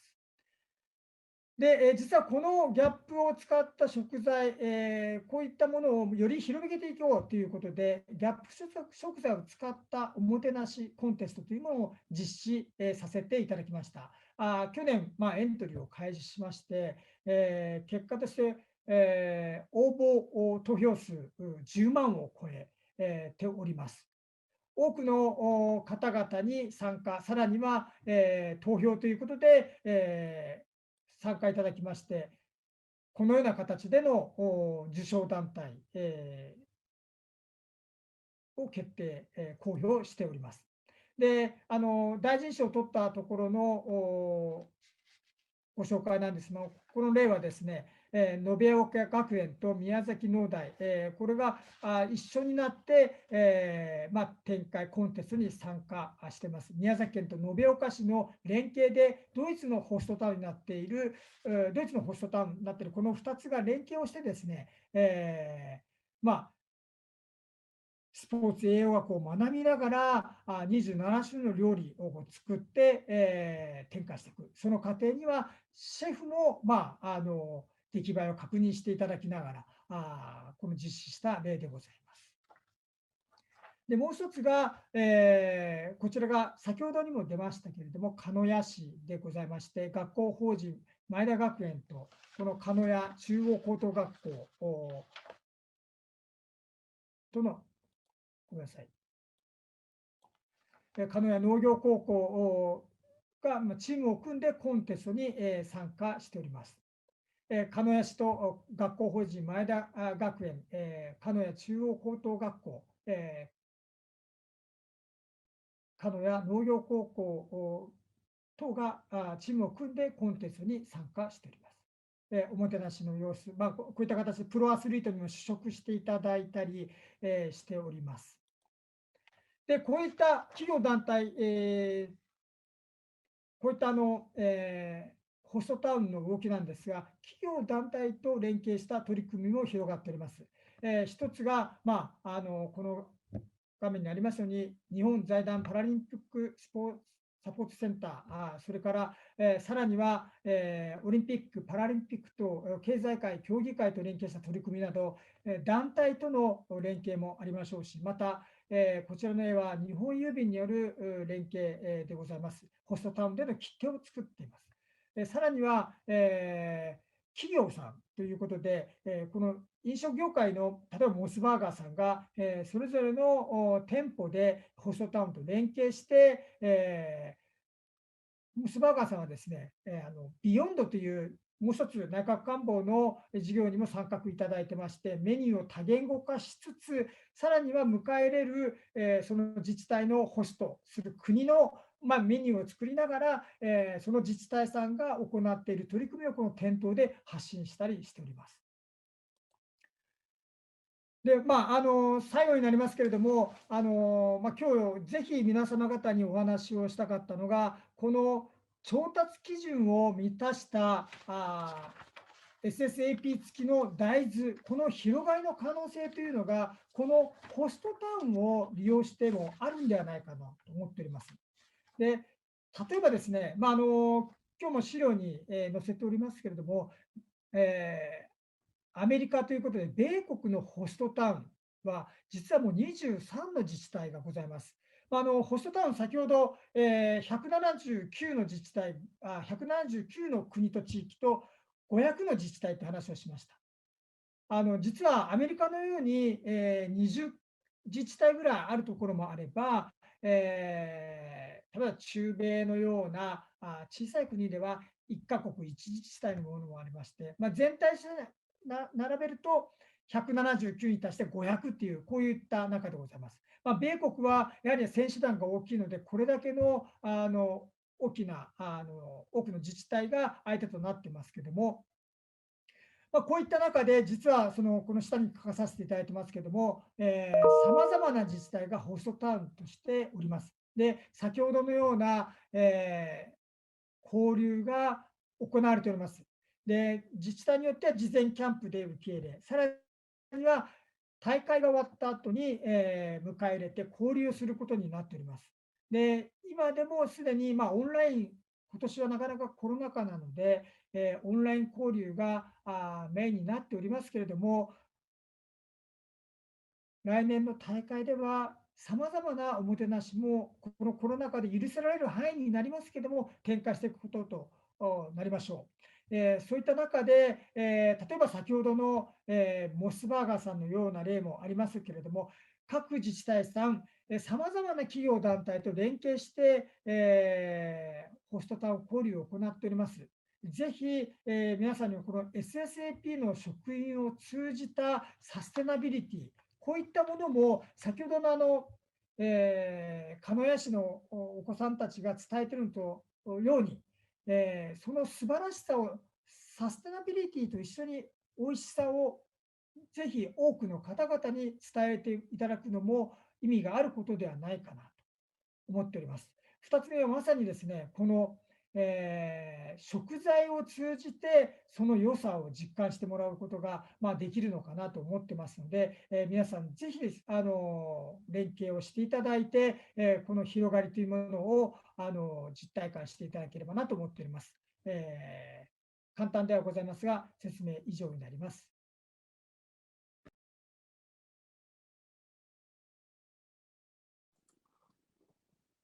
Hi, Ashita-san. Thank you so much for that presentation. I think it is very remarkable what the Tokyo Olympic Planning Committee has been doing and the leadership that is being provided on sustainability and sustainable sourcing. I think that that leadership is not just going to be recognized within Japan, which will have a legacy beyond the Olympics, but I think globally what Tokyo has done is really remarkable. So congratulations and thank you for the partnership, because it truly is a partnership when we're talking about sustainable sourcing. So a couple questions here for you. One is, do you think that I'm going to ask you your personal view question first, rather than as a member of the cabinet. What do you see as benefits that people can get from SSAP certified foods versus those without SSAP?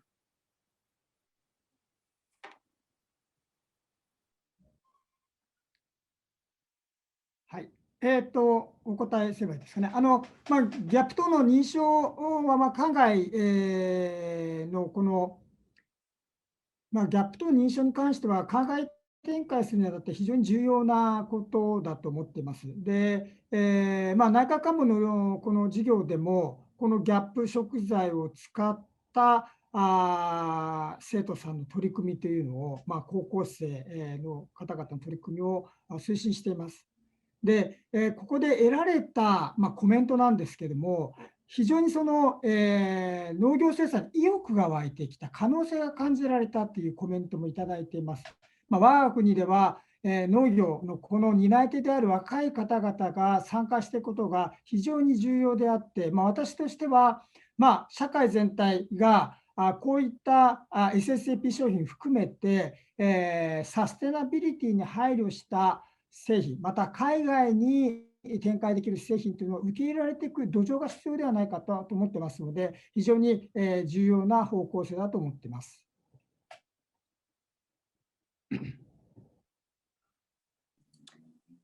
Thank you very much for that. I again commend you for the leadership on sustainable sourcing and carrying forward that message. In your presentation, you talked a little bit about beyond 2020, beyond Tokyo 2020 legacy campaign and what that might look like. What do you expect the legacy of Tokyo 2020 in terms of sustainable sourcing, not just in Japan, but for other Olympic Games, and then also just globally from a sustainable sourcing standpoint? サステナのこのコードに関して、オリンピック大会後も、なんて言うんでしょうね、この温暖化対策にしろ、児童労働などの人権対策にしろ、非常に重要なイシューになってきてますので、そうしたサステナを重視する消費者の成功、こういった流れを作っていくことは非常に重要であり、こういった皆様の取り組みがそういった流れに寄与していくことがレガシーにつながっていくと思っています。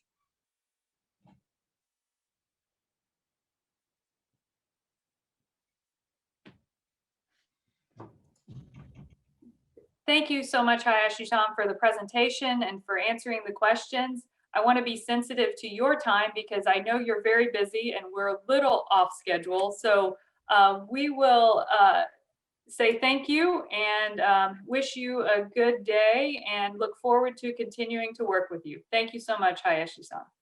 Thank you. Bye. And so now we're going to move on to the quality report, which I know that every year at this conference, this is one of the highlights. Everybody looks forward to hearing what our quality results are from the harvest that we are currently underway. We have Dr. Seth Nave from the University of Minnesota here with us today. So we'll listen to some recorded comments, and then we have Seth live to be able to answer any questions. So please be using the Q&A box to enter questions. and we can then have a dialogue about some of the findings within this report. So with that, let's go ahead and hear from Seth. Thank you.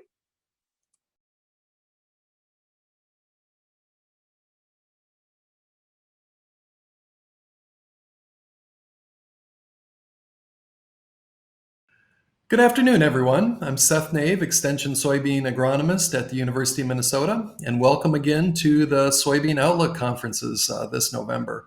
I'm very excited to be here with you. I'm sorry that I couldn't be there in person, meeting and talking with you all. I miss a lot of familiar faces this year, but I know that that's the case for a lot of us in our daily activities, so I understand. We don't have a lot of time, so I'm going to hit this briefly and discuss some of the quality aspects of the U.S. crop. Here's an outline for our presentation just to give yourselves an idea of where we're at. We're going to talk a little bit about the weather this year that farmers saw as they produced their soybean crop, and then put it in the context of the historical variation that we see in protein and oil throughout the U.S.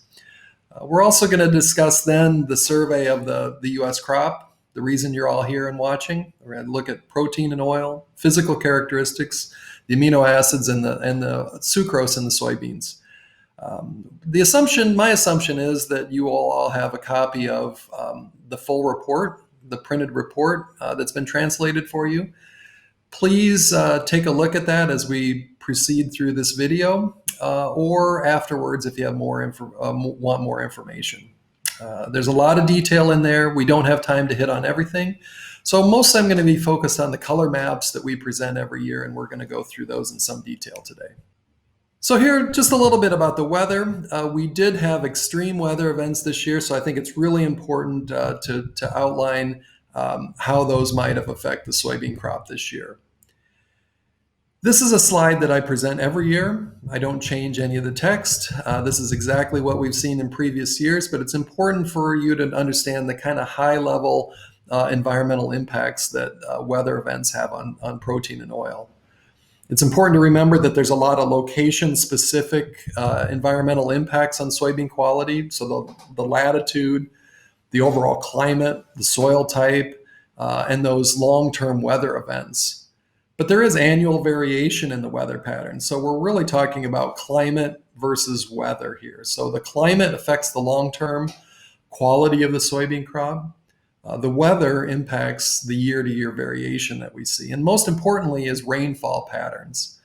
And really the most critical piece about rainfall is when we have too much rainfall early in the growing season and too little rainfall later in the season. This tends to be a recipe for lower protein in our crop. So it's very difficult to predict quality of a soybean crop during the season. But we do know from historical record and from a lot of experience that we've had running the survey that those events certainly are have a big impact on the soybean crop. A little bit about soybean production in the U.S. regarding the weather. We had record early planting in both Iowa and Minnesota in 2020. And we had early planting in Illinois, Indiana, Nebraska, and Wisconsin. So these 6 states produce more than 50% of the U.S. soybean crop annually, and certainly this year. So that early planting of those crops had a potential to really impact both the yield and the quality of the crop. And hopefully we'll get a chance to discuss a little bit more in detail about how that might have come to fruition this year. The challenge, though, is that we had really severe drought that centered in western Iowa during the later part of the growing season, and it really extended across much of the Corn Belt. So right through the center of the Corn Belt this year, we had a distinct drought that was quite severe, especially in western Iowa. And so this played a large role in reducing overall yields of the crop and affecting the quality of the crop as well. And I'd be remiss if I didn't mention the derecho. So this one was an extreme weather event where we had extreme winds that passed through the same area on August 10th of 2020 this summer. So there was winds in excess of 100 miles per hour across a wide range of Iowa into Illinois and Indiana. And it caused more than $7 billion in damage to crops and buildings and infrastructure in Iowa. Just a little indication of a pictorial indication of the drought events that we had. You can see the highlighted is a severe drought in western Iowa, and this is on August 11th. So this is actually the day, essentially the day after that derecho event went through this area. But you can see that we had a very heavy drought in western Iowa, but there was drought that extended all through Iowa, and there was drought all the way into Ohio of this past summer. As we moved into September, so this is only about 3 weeks later, we still see pretty significant drought. Now, the extreme drought in western Iowa receded just a little bit, but the rest of the Corn Belt production area through the center of the Corn Belt actually intensified slightly. So we had a lingering drought across the soybean production area this year. And this is just a map showing the derecho event on an hourly basis. You can see how quickly this heavy weather event marched across the Midwest. So hourly scans of this cell as it moved across, you can see throughout the day, it moved all the way across the Corn Belt. And Iowa, you can see the highlighted areas where it's very extreme weather, where we had heavy winds and significant damage. Let's talk just a little bit about the soybean crop. So first we have to look at the historical protein and oil variation to kind of put this whole thing into context.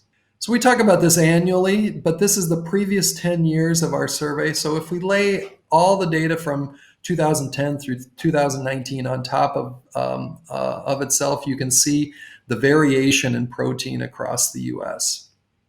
It's important to note a couple things. One is that there is variation. If we look at the index up on the upper right, you can see we have protein levels between around 33% protein on a 13% basis in those lighter green colored areas, all the way up to 35 or 36 in the darker green colored in the eastern Corn Belt. You'll notice that there's kind of a southeast to northwest trend to this, but it's not perfect. There's a lot of areas that are highlighted within states. We often talk about state boundaries as being important for defining the quality of the crop, but the environment isn't defined by these geographical and artificial governmental boundaries that we place on our producers. Those areas are really highlighted because they have specific soil types, specific weather patterns, latitude, longitude, rainfall events, that you've probably heard me talk about at length in previous seminars. But it's important to note that there is variation, but typically we have higher protein in the south and in the east, and lower protein in the north and the west. Oil, again, it's important to remember that oil is, protein and oil are the largest portions of the soybean, so they make up more than 50% of the soybean seed itself. And more so, they tend to balance each other, and partially because they make up such a large portion of the seed themselves. As we increase protein, there has to be something that decreases, and that's typically oil. We don't always get a one-to-one payback for protein and oil, but we do see an inverse relationship, and that can be shown in this figure. Those areas that were some of the lightest areas tended to be the darker areas here where we have better oil concentration in areas where we have lower protein. But it's not a perfect relationship. If we sum these two variables, if we look at the sum of protein and oil, shown in this figure, you can see that we have lower protein and oil levels in the north and the west, and much higher in the south and the east. This is an indication simply that we have the amount of protein and oil in those soybeans, the sum of those components doesn't always equal 54 or 55%. That there is other residual factors in the seed, complex carbohydrates and fibers that accumulate in soybeans in the north and the west.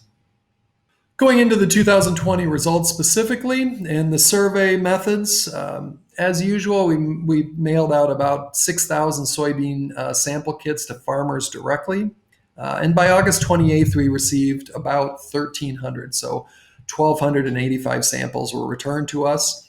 Farmers indicate their location and the variety and provide some information on the growing season. And incidentally, many growers did mention that the year did start out too wet and ended too dry, which is, again, our recipe for low protein in the US. For the most part, most of our analyses are through NIR, but we do a lot of manual counting, seed weighing. We take seed size, moisture, test weight by other instruments. But most of our quality measures that I'm going to talk about today are via NIR, because we have a quick turnaround on this study. So here's an overall result of the US crop, and I don't want to burden you too much with the mean value of the US crop. The US producers produce soybeans across a huge range of soybean production areas in the US. Therefore, any mean value doesn't really represent anything that any particular buyer will see. A soybean purchaser is not going to find an average soybean for sale. They're going to differ significantly across the US. But it does give us a little bit of an idea how the average crop looked relative to the previous years. So protein was down almost 1 percentage point from 2019, but oil, incidentally, increased by more than a point. So this was very, very unusual this year to have oil concentration increase by more than the decrease in protein. So we had more than a 1-to-1 payoff for oil relative to protein. You can see that we had a slightly larger increase or decrease in protein relative to the long-term 10-year average. Likewise, we saw a larger than the annual increase over the long-term average for oil. So we were 1.6 points above for oil and 1.2 points below for protein. This is a new figure for this year. I thought it was important to kind of characterize both the weight of the crop, how much production we have by each state, as well as the overall protein and oil within each one of those states. And this is a very busy figure. And so if you're watching this on video and have access to be able to pause this, you may want to spend a little bit of time in going back to this. But what we're showing here is the diameter of those individual circles represents the overall production by state. So you see a large number of circles that are over one another. That shows the grouping of the quality was all relatively similar across the Midwest. The blue circles represent the Eastern Corn Belt, and the magenta colors, the pink and purple, represent the Western Corn Belt. You can see Iowa and Illinois. Those are the two very large circles kind of in the upper left area that are basically overlapping, almost identical protein and oil profiles for those two states. Relatively low protein this year, much below their usual protein levels, but very high in oil. If you move down to the lower right, you can see states like Minnesota, where I'm at, had higher protein level, but lower oil. And basically in a 1-to-1 fashion, those two were related to one another. I laid over the sum numbers here. So if we just sum the protein and oil, those lines represent 53 and 54. So the vast majority of the soybean crop had a sum of protein and oil between 53 and 54. And you can see kind of a rough correlation here between the protein and oil that basically follows that line. So a regression line would basically follow that 1-to-1 line, meaning we got paid back basically 1 unit of oil for every 1 unit of protein that we lost this year. So it does show that there is an advantage for folks that are interested in purchasing high oil soybeans. Those have very good crush margins for processors. There's a lot of oil yield within those soybeans, and likewise, as we extract the oil from that soybean, we actually concentrate the protein concentration in the resulting meal. So we get two benefits by increasing the oil concentration from a processing standpoint, and we can end up with very high quality meal as well. This is a map showing the variation about protein around the US this year, and protein differed significantly from the previous years. You can see we had a couple low areas in Iowa and Illinois, and this just relates to weather events that we had. Again, these are areas that were probably too wet early and too dry later in the season. This really affected the overall protein level and probably drug down our yields in these areas as well, although we had relatively good yields considering the difficult conditions.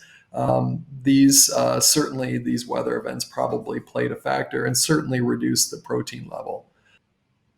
We will talk about this relative to the long term in just a little bit. Here's the oil concentration, and you can see very high oil in the south and the east, a little bit reduction towards the north and the west. So this is a little bit atypical for us as well, but much more of a smooth pattern where mostly oil is related to temperature during seed fill rather than simply more due to a complex relationship between nitrogen uptake during the season.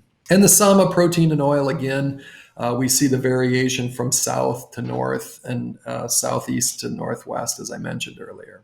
This figure shows the difference from the previous 10-year history. So basically, we're laying this year's map that I just showed for protein relative to the 10-year historical figure that I showed early and show the relative differences. So it's important to take a look in the upper right at the legend and identify the colors and what those represent. The dark red are areas that are, between 1.5 and 2.6, I believe, percent protein decline year over the 10-year average. Whereas the yellow, the lightest color on this figure, shows areas of the U.S. that did not differ at all in oil from the historic, in protein from the historical. So again, the dark red, the hotter colors represent areas that declined the most, and the light yellow areas represent oil protein that didn't differ at all from the historical. And if we look at oil concentration, you can see the difference here. So this is quite a different story as we talked about from the means. We had generally an increase in oil concentration. And again, the yellow here, it's a little bit different color yellow, but the yellow here represents areas that did not really change relative to the previous. So about zero or slight increase, all the way up to 2 to 3 percentage points higher in places like Tennessee and Kentucky, and then the areas in western Iowa as well with very high oil concentrations relative to the previous year. And if we look at the protein plus oil, you can see that we generally saw an increase. So overall, protein plus oil, if you sum these two factors, we had more of these two valuable components in the seed this year than we've had in previous years. So generally, there's an overall increase in quality of the crop if we evaluate it by the sum of protein and oil, which is how a lot of the processors might see the soybean. So really briefly about the physical characteristics of the soybean, and I'm going to move through these very quickly. We had quite a good harvest conditions across the western Corn Belt, and you can see soybeans came in quite dry, below 10% in the whole western part of the Corn Belt. In the eastern Corn Belt, we did see rainfall late in the season that delayed some of the harvest, and soybeans came in there closer to 13%. So it depends on what individual buyers are looking for, but certainly in the western Corn Belt, we'll have drier soybeans that'll provide a little bit greater meal and oil yields per ton. Eastern Corn Belt soybeans might have a little bit better quality simply because they were harvested a little bit wetter and may not have as many splits and damage. Seed weight. This is a bit of an academic point, but I like to mention it every year. This is where we have the environment improves at the end of the year. You can see that Minnesota, Wisconsin, and Ohio, a lot of Michigan actually had areas that may not have been perfect in the midseason, but the weather really improved towards the later part of the season. Those seeds really expanded and grew. These are areas that we saw yields increased more than what we may have expected during the middle season. So these are areas that probably surprised some of the traders in the positive sense. On the other hand, those lighter color areas are where we had very small seeds. So either the soybean was very optimistic in the midseason and just couldn't fill those seeds. More likely this year, we just had a normal year and then things dried out towards the end and the seeds were smaller. Test weight is always a question that we get. It has really relatively little effect on overall quality of the soybean. It affects very little, there's very little correlation with other important factors. And there was relatively little variation, but as normal, we tended to see greater test weights or density of the crop, whole soybeans as we move to the north. this year. And foreign material, as always, foreign material at the farm level is very, very low. This year, the average was again 0.2% foreign material on average. The only time we see an increase in this is because of a few individual samples maybe have higher foreign material, but those tend to be scattered. Out of nearly 1,300 samples, only 40 samples had FM above 1%. So again, more than 1,250 samples had foreign material under 1%, if you look at the inverse of that. So very, very clean soybeans harvested at the farm level. We're really interested in my lab in understanding better measures of the value of soybean. We understand that trading soybeans based on test weight or just based on foreign material and some of the crude measures that we use to evaluate the crop probably don't do the best job of providing the full value of soybean to the end user. So we're looking for measures that really are more appropriate for valuing the crop. So what does a broiler chicken need in a soybean meal? Or what does a finishing swine? Or what does a layer? What does a starter piglet need in terms of a protein source to best optimize the performance of that animal and minimize the input costs of those producers? So that's one of the things that we're really interested in. We know that protein is measured by nitrogen, and nitrogen, the animal doesn't need nitrogen. In fact, the animal doesn't need protein. It doesn't even need total amino acids. What the animal really is looking for is available amino acids. And yet we're measuring something that's about 4 steps removed and provides an index for the value of that crop. It's an efficient way of trading the crop, but it does a really poor job of valuing the crop as we move through the value system. So, of course, one of the things that we're very interested in is amino acids. And as you've probably heard me talk before about amino acids, we tend to have a very strong trade-off between protein level and the quality of that protein. So quantity versus quantity. There's a strong trade-off in soybean from one versus the other. As we increase protein concentration in soybeans, the quality of that protein tends to decline. There's a dilution of the most important amino acids in soybean at higher protein levels. And in fact, my belief is really that soybean isn't an oil seed. It's not even a protein seed. Soybean itself is a nitrogen storing vessel. Soybean as a plant wants to store nitrogen. We've just coerced it to provide amino acids for our animals. And so those two focuses are a little bit disjointed, and the soybean is trying to do something a little bit different than what we're trying to use it for. And that's why we get this little bit of a fracture in how we look at and value a soybean.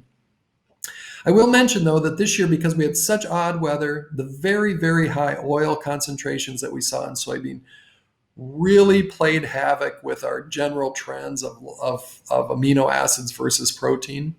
So this year you can see lysine as a percentage of 18 amino acids. So this is the relative abundance of lysine in the soybean crop. You can see that we have a tendency to have more lysine in the north and the west where we had lower protein. But that's the region where we tend to normally have lower protein, but it wasn't necessarily where we had lower protein this year. The areas with some of the lowest protein concentrations this year did not have higher lysine concentrations. So the lysine played out a little bit more like the historical rather than the current year. And we're trying to understand this a little bit better. Here we show the sum of lysine, methionine, cysteine, threonine, and tryptophan. These are the 5 most critical amino acids in soybeans for monogastric animals. Another interesting factor here is that we saw this was correlated more with total protein than lysine itself. And even though lysine is a big part of this 5 amino acid complex, there was little correlation between the sum of 5 and lysine itself. So these other amino acids really played a role. Cysteine, methionine likely, as well as threonine, probably played a large role in the quality variation this year. So it just shows us this amino acid variation question, the protein quality versus quantity question is very complex.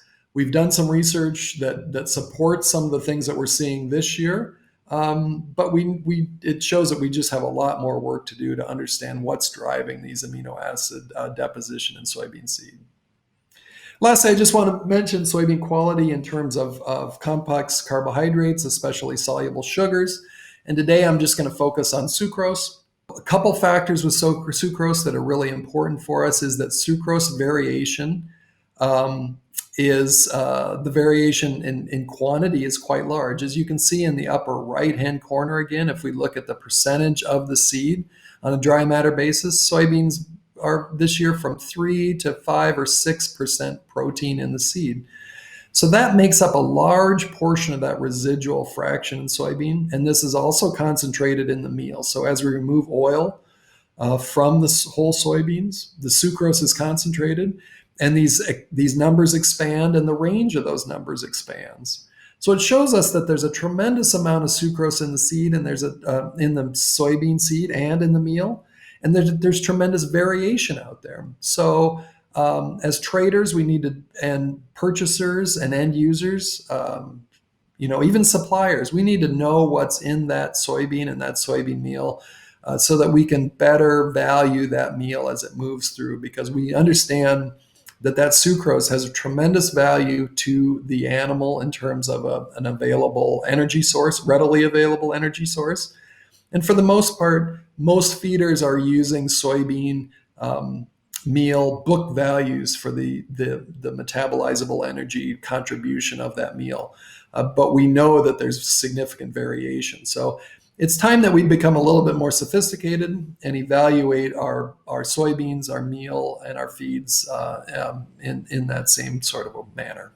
With that, I'd like to finish up and thank you all for your attention. Again, I would have loved to have been there and talk to you in person today.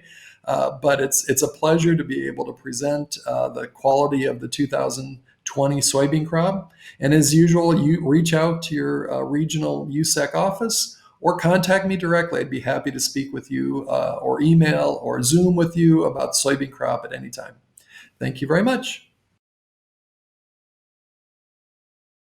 A little bit about the food soybean survey, and again, we're wrapping things up here at the end of the presentation, but I wanted to give you an idea of what we did this year for our food soybean crop, and especially just draw your attention to the report. We sent out about 606 sample kits to 21 exporters, and we received about 267 back by October 31st to be able to analyze for our presentation here for you today. We're expanding this survey quite significantly. We're going to be offering much more detailed information in a database of these varieties in coming years, or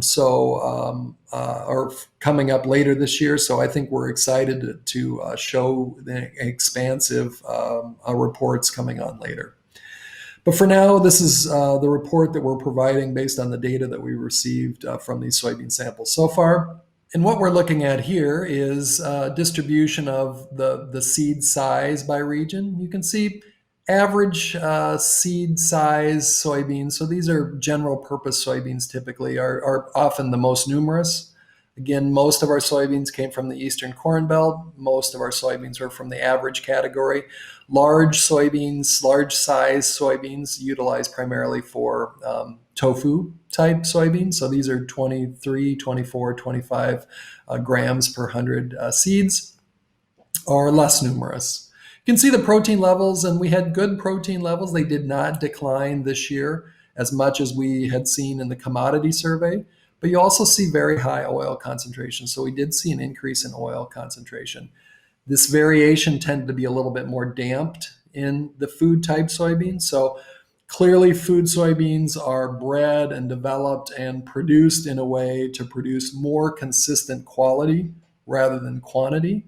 And that's what we see in the food soybean report this year, is that we've got good quality soybean, even going up against conditions where we would normally see drastically reduced protein levels overall. We're also presenting as well, again, sucrose, raffinose, stachyose values that you can see in this table here. as well as the amino acids that I mentioned. So we're presenting all this data in detail, and you can feel free to look at how those varied by region, by seed size. Lysine itself varied very little. We saw just a little bit more variation in these 18 and these 5 essential amino acids, but we did see some variation this year across the region. So overall, the Western Corn Belt was really actually equal to the Eastern Corn Belt in terms of protein level. And again, this mirrored what we saw in our commodity survey. Those two regions produced exactly even protein levels. The commodities survey, of course, had much lower protein, food type soybeans significantly higher. So we had good protein levels overall. When we look at these by region and seed size, we see just slight nuances in terms of the protein levels, but basically Eastern and Western Corn Belt had very, very similar protein levels in both average and large seeded size soybean seeds. And again, as I mentioned at the very beginning, these different classes and regions were weighted very differently. Again, more soybeans in the Eastern Corn Belt, many more seeds of the average seed size. So it's important for you to interpret these with some caution. We had one soybean sample provided from the state of Maryland on the East Coast. So this region was only represented by one individual soybean sample. So we can't put much weight on that particular sample impacting the overall region or state average.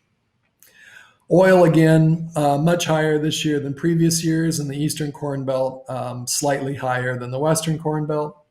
And slight differences in terms of broken out by seed size and region, but not very much. Soluble sugars, sucrose is definitely higher in the Western Corn Belt than the Eastern Corn Belt, and this is typical for us. What we see, we saw sucrose about 5% rather than 4.7 on the East. Large soybeans, again, for the tofu type, slightly larger or higher in the Western Corn Belt as well. Sucrose concentrations in 2020 were really similar to those in 2019. Again, if there are some food soybeans that are produced in some very distinct areas of Iowa, for instance, where we typically don't see a lot of food soybeans, we might see differences in those soluble sugars.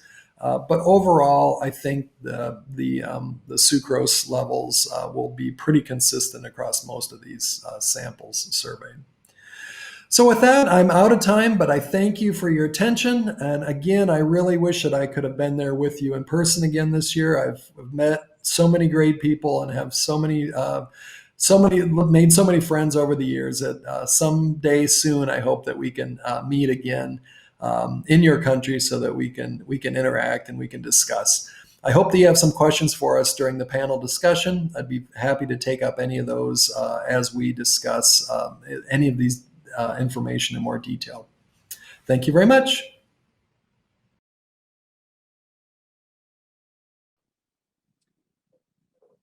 Well, thank you very much, Seth. So look forward to asking a few questions of you. First of all, apologies for the slight glitch there in the technology. When we went from having 2 days of conference to one, we tried to make sure that we covered the food beans, and the first portion of both of those presentations is largely the same. So you did get to see the results from food beans, but as usual, we will provide the full report will be made available to everyone. So Seth, hopefully you're getting connected here to the panel. One of the questions we have is there any correlation between isoflavone and protein and weather? In Japan, people pay attention on isoflavone content in soybean. So that's a very good question. Yes, Roz, can you hear me?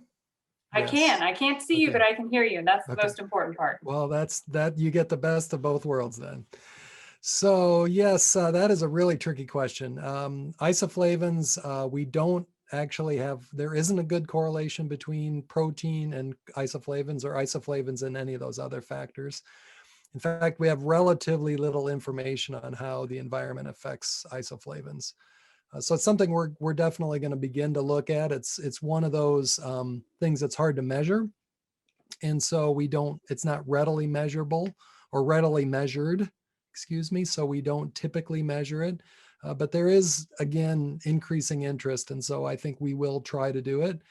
And I think Will is going to talk a little bit later about the new food bean survey, and our hopes is to especially utilize the food bean survey for looking at isoflavones within all of those food bean samples we get. So we won't have it we should have it later this year. We'll have some numbers from the food bean survey. So I think that's a real benefit to that enhanced survey that we're doing for food soybeans.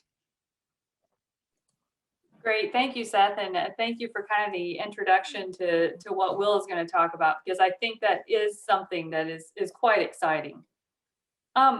So wanted to kind of go back to the commodity beans and kind of go back to where we started the day with Jim's presentation about the kind of the essential amino acids and the overall characteristics and composition of the soybean and trading basis of that. So is there any barrier to include digestible amino acids and energy in the criteria for evaluation from a functional standpoint of just actually being able to do it from your perspective? There is, because both of those measures are really defined by the animal themselves. So how the animal sees each of those ingredients depends on the animal species and the stage. We tend to simplify a lot of this in human nutrition because we're all humans and we all have a very similar digestive tract, and a calorie is a calorie for us. But when we're dealing with swine versus poultry, or a starter swine versus a finishing swine, or a layer versus a broiler, those the biological systems are much different. And so we can measure the large factors, we can measure sucrose and some of those larger factors, but to identify the actual energy component of those is a little bit more difficult. It's very possible, and I'm actually beginning a study this year that's supported by the United Soybean Board. I'm working with some human nutritionists where we're going to look at the carbohydrate fraction of soybean and identify those functional carbohydrates that could potentially vary within the crop and within soybeans, and within soybean meal, so that we can better define what types of soybeans might be better for those different animal species. So we're really at the beginning of this, and I think it's going to be really exciting. Digestible amino acids is just much more difficult to get at, because that's something that we basically have to push through an animal and do an animal survey, an animal study, a feeding trial, to identify which of those amino acids is digested and which ones pass through the animal. And so those are much more difficult, and it's very difficult to get any kind of lab methods or NIR calibrations for digestible amino acids especially. But it's a stepwise process, and we're gaining on this. I think we're going to have, within the next few years, we're going to know a lot more because there's interest. And so that's really what's pulling this thing along. Thank you. Yeah, it sounds simple if you say it quickly, but it's actually quite complex. And then it's quite complex within the chain to be able to even, as a farmer's delivering grain or so on and so forth, to even be able to calculate those things.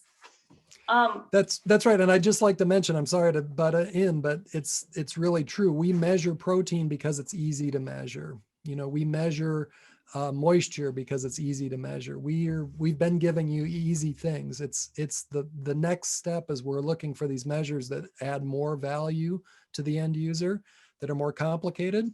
We just have to do the research to identify those and then learn how to measure them.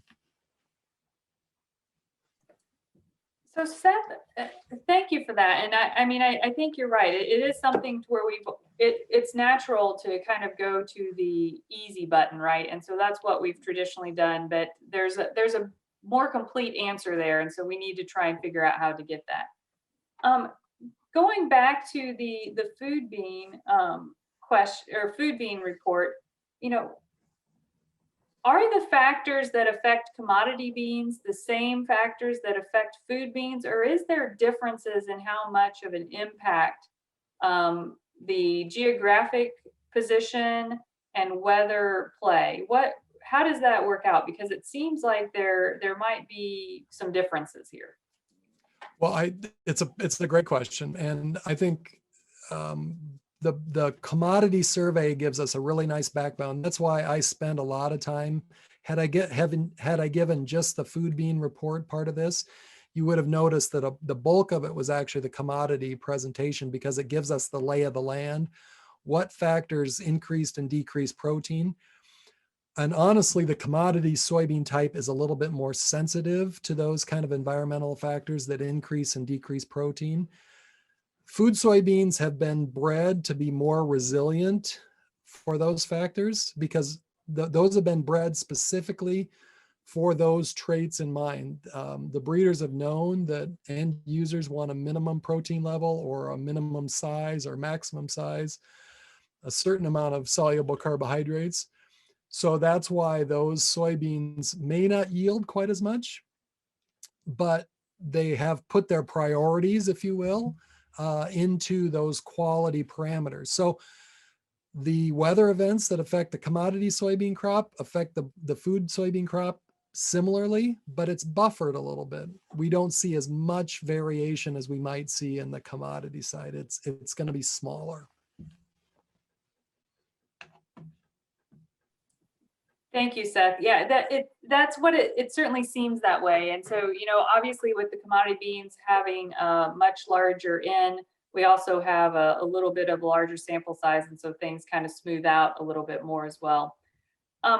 So you touched a little upon this in your presentation, talking about the derecho and what that did to the crop. And can you go into just a little more detail about what we might expect from quality as a result of that? Certainly had an impact on yield, but from a quality standpoint, what do you anticipate? Yeah, and I can't speak specifically to it with real detail. I think there are a couple big factors I think are important to note, is that based on the timing of that weather, the corn crop was very, very sensitive to the derecho, and most of the corn was completely flattened. And so what happened was in the most heavily hit areas, the corn crop was a complete loss across very wide areas, 20 miles wide by hundreds of miles long. There wasn't any corn left to harvest. The soybean crops were leaned over, but then they were able to mostly come back. And so, and I was not able to inspect these and identify those individual fields. And so I do not have a good handle on exactly the specific, the result of that. But the big piece of this is that the corn crop was so damaged that that corn didn't even make it into the market chain. The soybean, on the other hand, mostly was able to put on a crop and did reasonably well. And so my feeling is overall, there wasn't that much of a direct effect on quality of the soybean crop, and farmers were able to harvest it. The concern with a crop like corn is it falls over and the ear touches the ground, and then it gets more disease, it doesn't dry properly, and we have a lot of crop quality issues with corn. So the most of the issues, both of the loss and the quality, were related to the corn crop, but the soybean crop was definitely more resilient. Well, thank you very much, Seth. I think we've answered almost all of the questions here. And so if anything else comes in, we'll be sure and get it to you and then be able to respond back. But thank you again for your work on this. And thank you for joining us tonight to answer some questions and do these presentations. Well, thank you all for watching my presentation twice. It was so good. Everybody wanted to see it 2 times. So that's awesome. I love that. Thank you very much for your attention. All right, so now we are actually scheduled for a break, but I think because I have not been a very good moderator, we may continue to go ahead and proceed with the agenda. Obviously, this is not like we're sitting in meeting rooms, so if feel free to step away when you need to. But let's go ahead and continue on.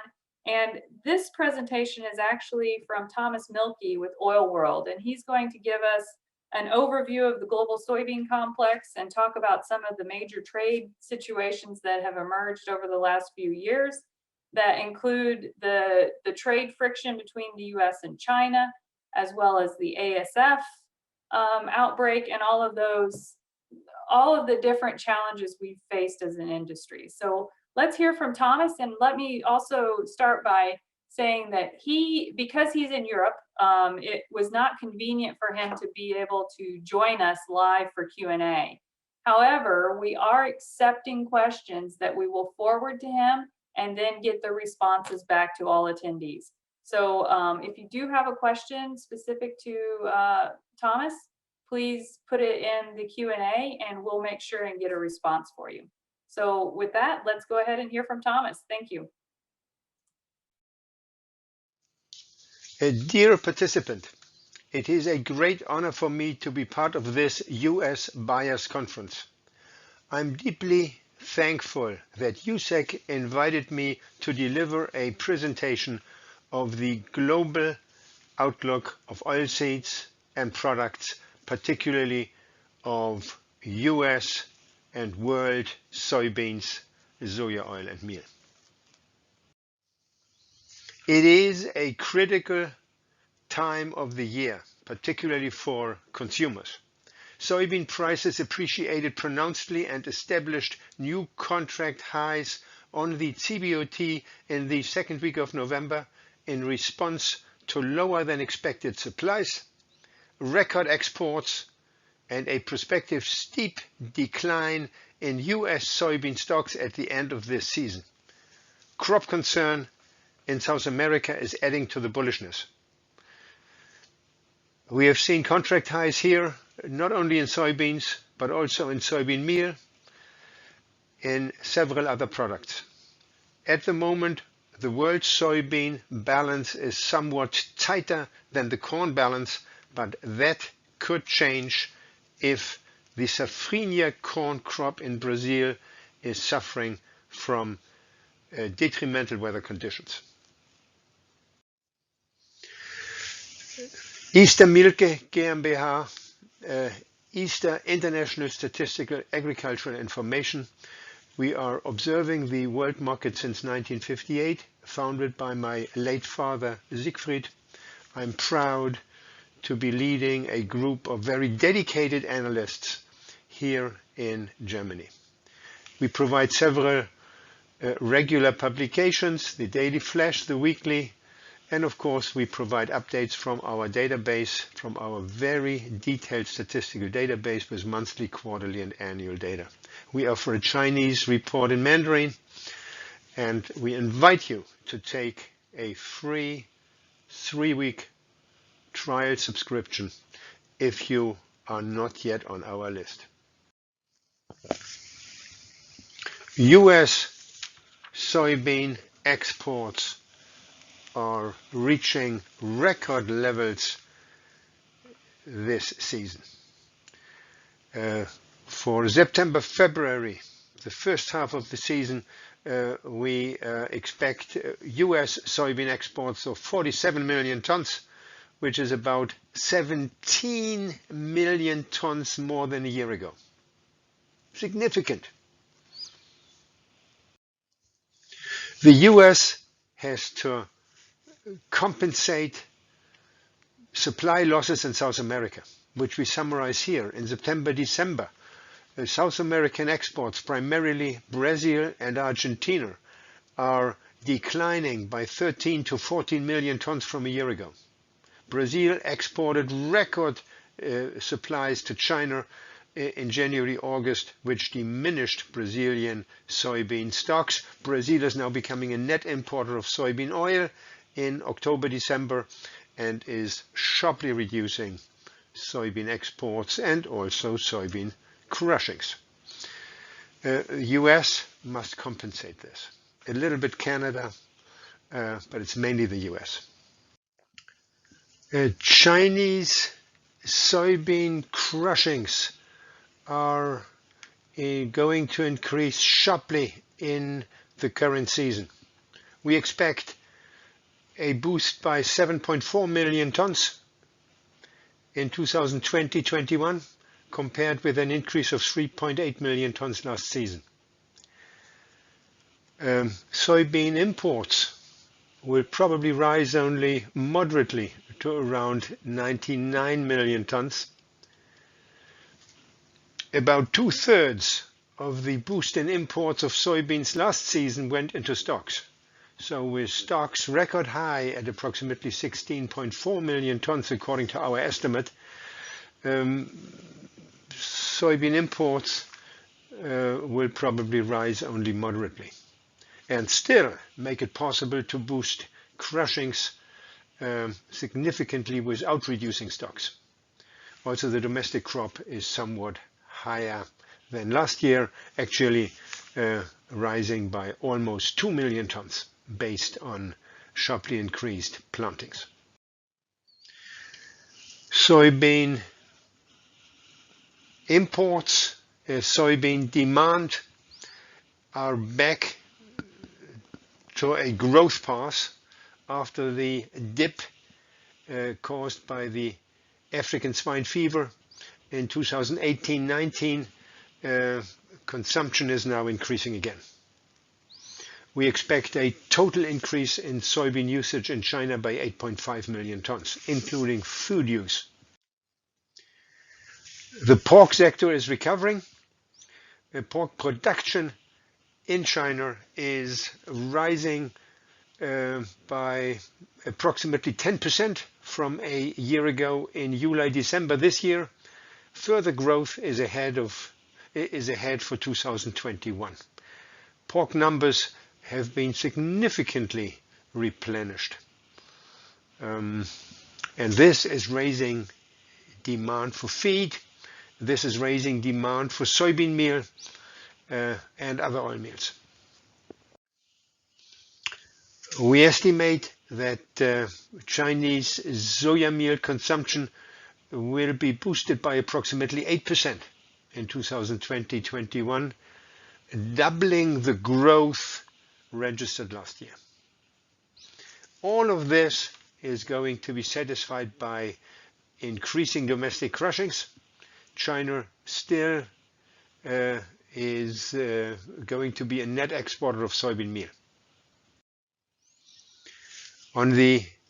For the oils and fats, rising soybean crushings, rising production of soybean oil, and a recovery in animal fat production is reducing import requirements.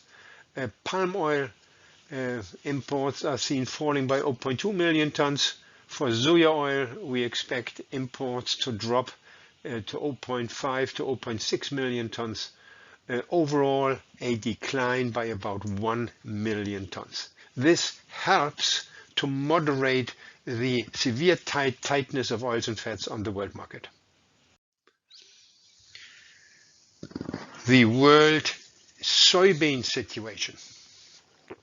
Within the past 3 months, the global soybean balance turned from surplus to tightness.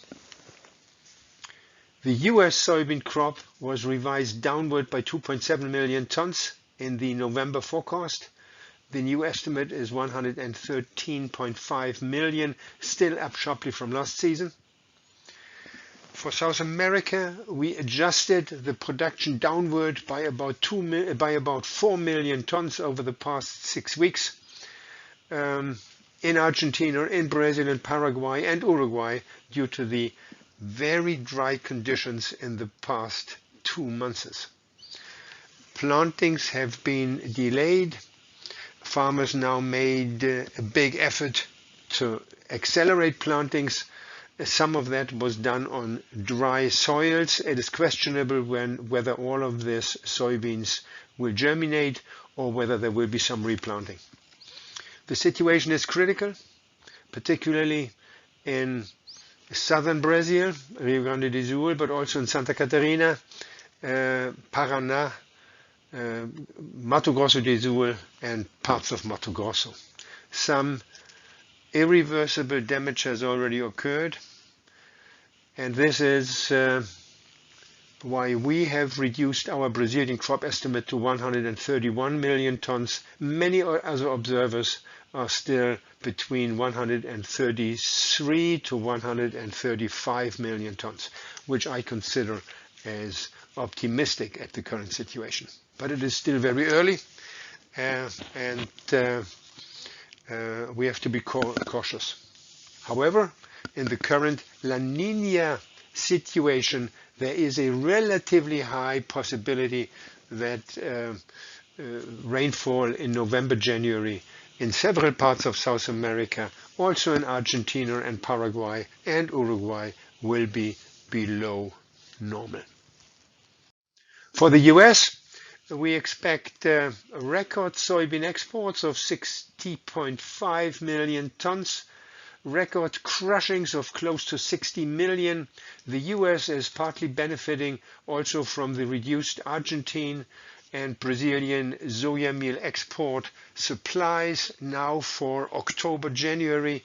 However, US soybean crushings are already close to capacity.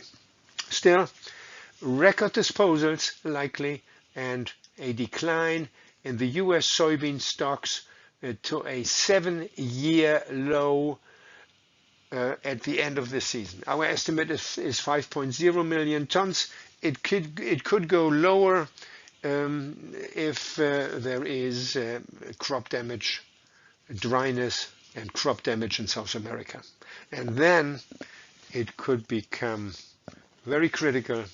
And in case of crop damage in South America, it is possible that the soybean prices will move considerably higher. The global balance for soybeans points to a production deficit in the second consecutive year.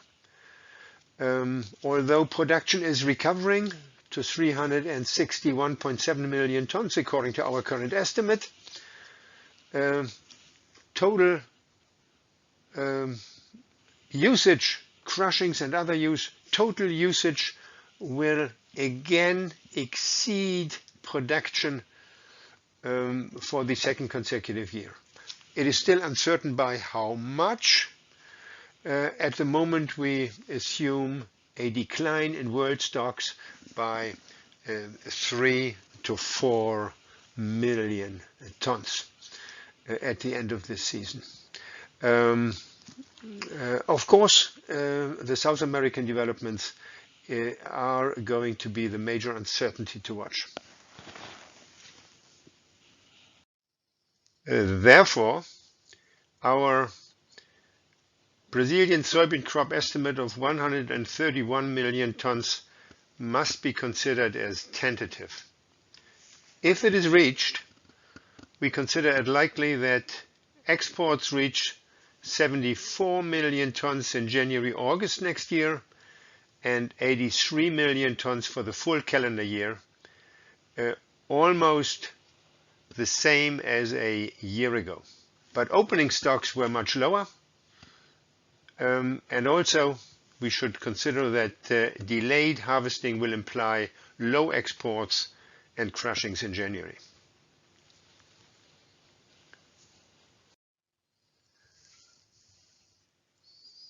In Argentina, current soybean stocks, current old crop soybean stocks in the hands of farmers are record large.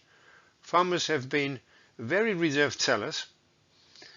If they start selling sometime in early 2021, the larger supplies coming out of Argentina could moderate the bullishness created by the strong demand and by the low stocks in the US. There is also crop uncertainty, of course, in South America. Our estimate of 49.5 million tons is higher than some Argentine observers assume. The Bolsa de Cereales de Buenos Aires is estimating the crop at 46.5 million tons. So we have to see. Worldwide, there is increasing dependence on soya oil and meal. World consumption of soya oil, in our opinion, is estimated to rise by 2.7 million tons this season, which is a significant increase from significant improvement from the increase of 0.8 million tons in the current season. Demand switches from sunflower oil and also the low and tight supplies of palm oil are contributing to higher demand for soybean oil. The same is true for soybean meal because of virtually stagnating production of all other 11 oil meals combined. So virtually all the anticipated growth in world consumption of oil meals has to be satisfied from soybean meal.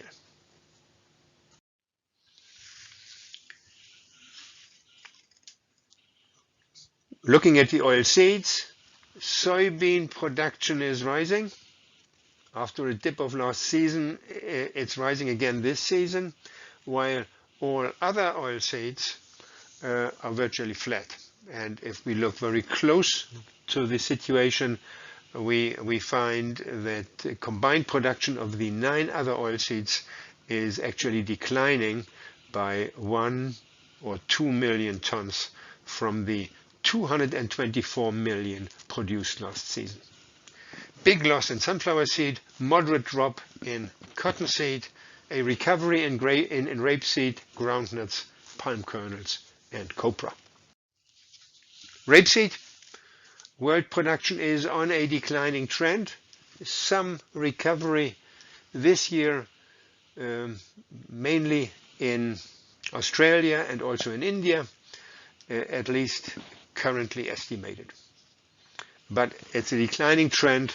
World supplies of rapeseed oil and rapeseed meal will remain relatively tight.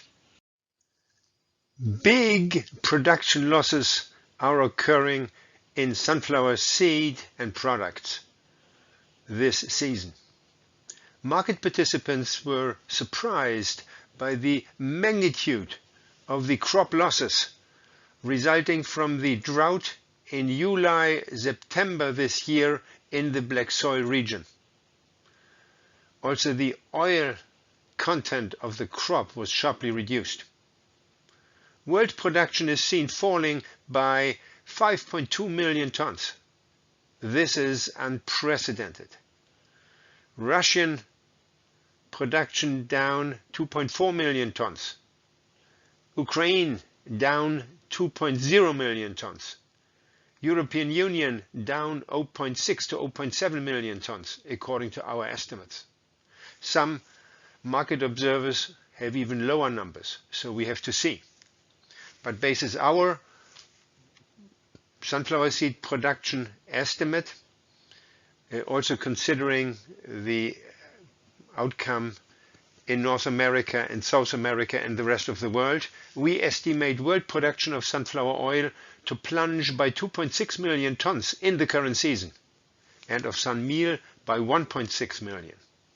Demand is therefore partly shifting to other commodities, contributing to the price firmness.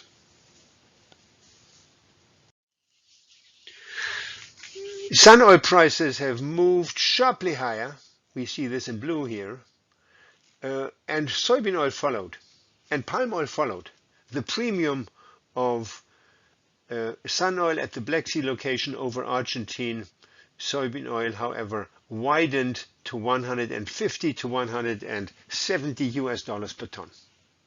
Probably continues to stay high for the next coming months, as long as the inevitable demand rationing has not yet been achieved. Looking to palm oil prices now skyrocketing because of lower than expected production and stocks. Look at Indonesian palm oil. Prices fell back from 790 in January to close to $500 in May and rebounded to more than 800. In the middle of November, prices of Indonesian palm oil were quoted at US dollar 850. This is $250 or 40% above a year earlier. World production of palm oil is turning out much smaller than expected. For October, September, we now estimate a decline by 4.5 million tons. Indonesia dropping by 2.2 million, which is considerably more than expected. July, September was surprisingly small. Malaysian production down 1.6 million tons last season. Thailand down 0.6 million. Reductions also in Central America and other countries. Current palm oil stocks are unusually low despite the corona-related losses in consumption, primarily in India. Reasons: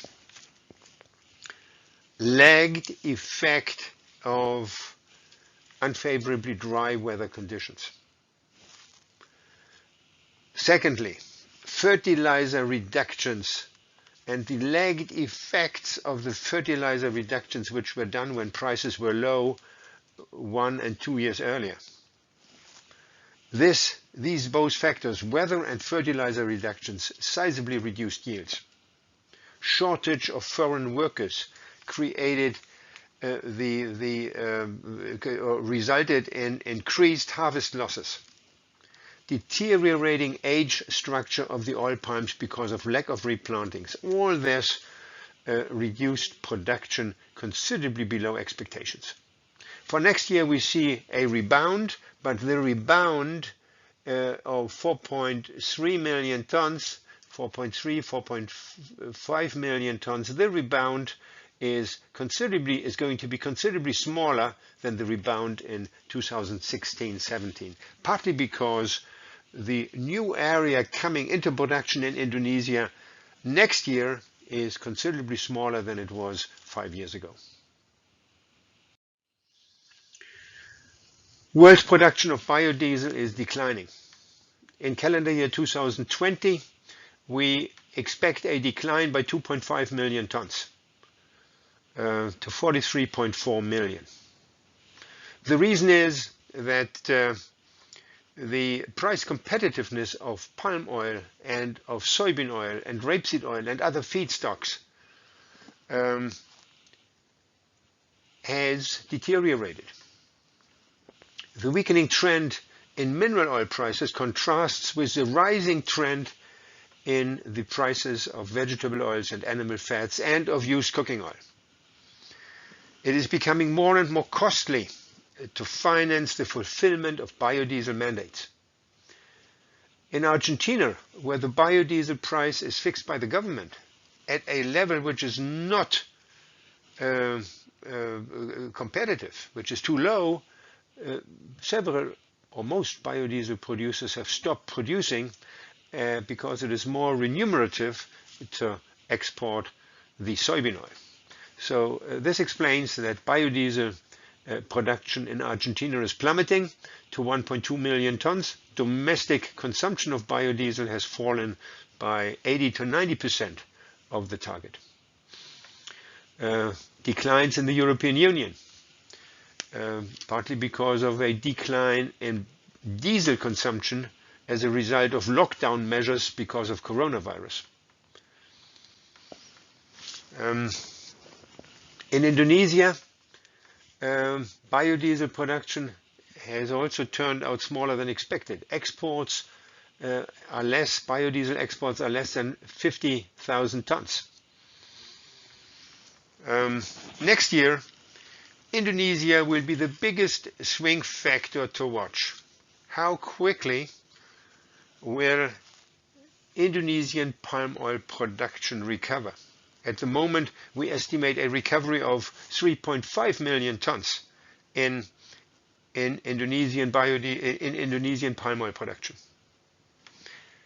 And secondly, will the government in Indonesia enforce fulfillment of the biodiesel mandate and raise palm oil export taxes to get the funds needed to subsidize the fulfillment of the mandates? Or, and this is not unlikely, or will the Indonesian government create a new biodiesel program with flexible mandates depending on the palm oil price and depending on the spread between palm oil and crude mineral oil? At the moment, world supplies of palm oil are tight. Stocks are very low. Prices are very high. And prices may be rising further if production cannot be increased sufficiently.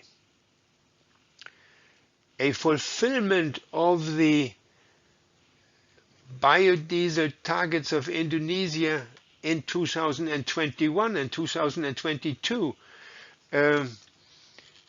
may not be possible without jeopardizing fulfillment of palm oil demand for food in many developing countries in the world, unless a breakthrough in Indonesian yields, a recovery of Indonesian palm oil yields and production can be achieved, which at the moment seems unlikely. Concluding statements. Soybean meal prices rallied to a 6-year high in the second week of November this year. Several reasons. Soybean meal were following soybeans higher. And if soybeans continue to appreciate in case of dry weather and deteriorating production prospects in South America, soybean meal will follow to new highs. Second reason, a decline in Argentine soybean crushings due to lack of farmer selling, and a decline in Argentine soya meal exports, which comes on top of the decline in Brazilian exports of meal. US soybean meal can partly benefit. We have seen increased export sales lately. There is some possibility of raising soybean crushings in the US in the near term, resulting in somewhat higher export supplies of soybean meal. The development of soybean meal prices in coming weeks will largely depend on weather and soybean crop prospects in South America. Vegetable oils. We have seen an astounding vegetable oil price rally to 6-year highs in the first half of November this year. Prices broke out previous ranges and are approaching heights not seen since 2013-14. It is a result of a cocktail of several bullish developments happening at the same time, all of which unprecedented. First, an unprecedented decline in world production of sunflower seed and oil. Second, an unexpected shortfall in palm oil supplies despite the pandemic. Palm oil stocks have fallen much faster than expected on a world basis in 2020 so far. palm oil production in July-September fell short of expectations. We are likely to see some recovery in production above the year-ago level in October-December, but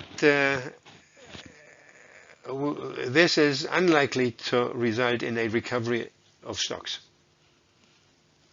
Third, production losses in soybeans in the US and potential production losses in South America, and at the same time strong world demand of soybeans and strong world demand of soybean oil and meal. This has boosted prices to 6-year highs. Prices of sun oil, of soybean oil, and of palm oil increased by 22 to 33% during the past 3 months, with the biggest increase in sunflower oil.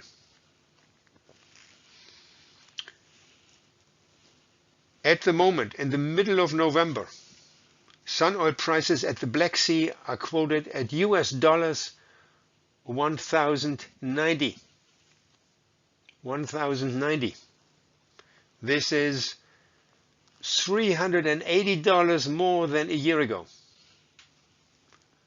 Argentine soya oil is currently quoted at US dollar 950, which is $250 more than a year ago. And Indonesian palm oil at 850, which is $250 above a year ago. And finally, let us look at the summary of the world balance of 8 oils. For the first time ever, world consumption of 8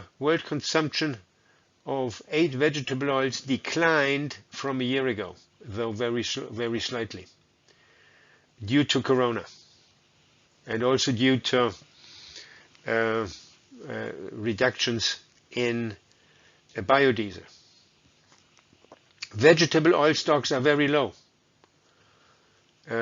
particularly of palm oil. With the exception of China. China is building reserve stocks, primarily in soybean oil. For next year, the production outlook is for only a moderate increase in production of 2.7%, which is relatively small after the setback in production last season. And for consumption, we conservatively expect only a 1.7% growth, which is also below average. We expect that the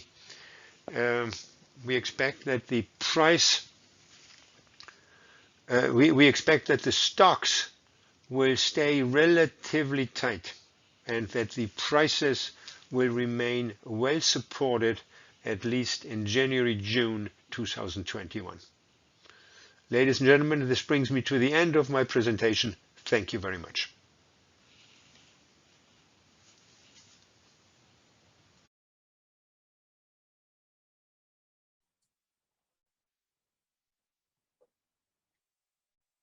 Well, it's always good to hear from Mr. Milkey. He always brings in a great perspective of the entire oil complex. So again, if you have any questions, please do send them to us, and we will get the responses.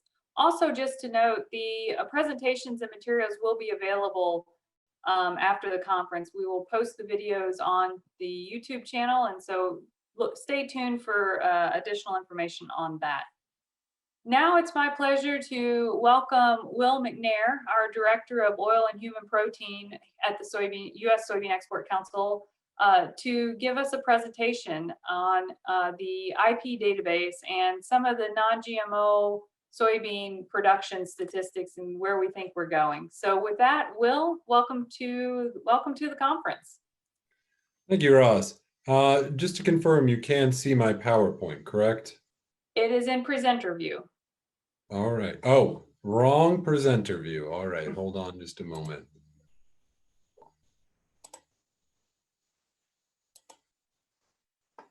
All right, I can't give you guys too much of a look ahead. I think that it is correct now. So unless if it is not, please, Roz, go ahead and let me know. So thank you all. Again, I'm really glad to be here this morning to be able to speak on a number of subjects. Today I'm going to be speaking, making a great announcement about the IP Soy Food Database, as well as providing you some updates on the 2020 non-GMO soybean crop, the IP crop, and as well giving you a little bit of a look ahead as to what to expect. So first, the Soy Food Bean Database. Well, the Soy Food Bean Database, we heard from customers as well as exporters and other stakeholders around the world. They wanted to know more about US soybeans. They wanted to know the crops that were being, all the varieties that were being grown in the US, as well as some of the quality characteristics they'd be able to see out of this. And so the US soy food stakeholders, the US Soybean Export Council, as well as exporters and others, put together a work group to create this, the US Soy Food Bean Database. This included groups such as exporters, farmers, researchers, genetics companies. We actually got solicited and got input from international buyers from both actually Korea, Japan, and around the world. What we're seeking to do with this database is provide a forum that any buyer can go on and be able to learn more about the US soy food bean crop.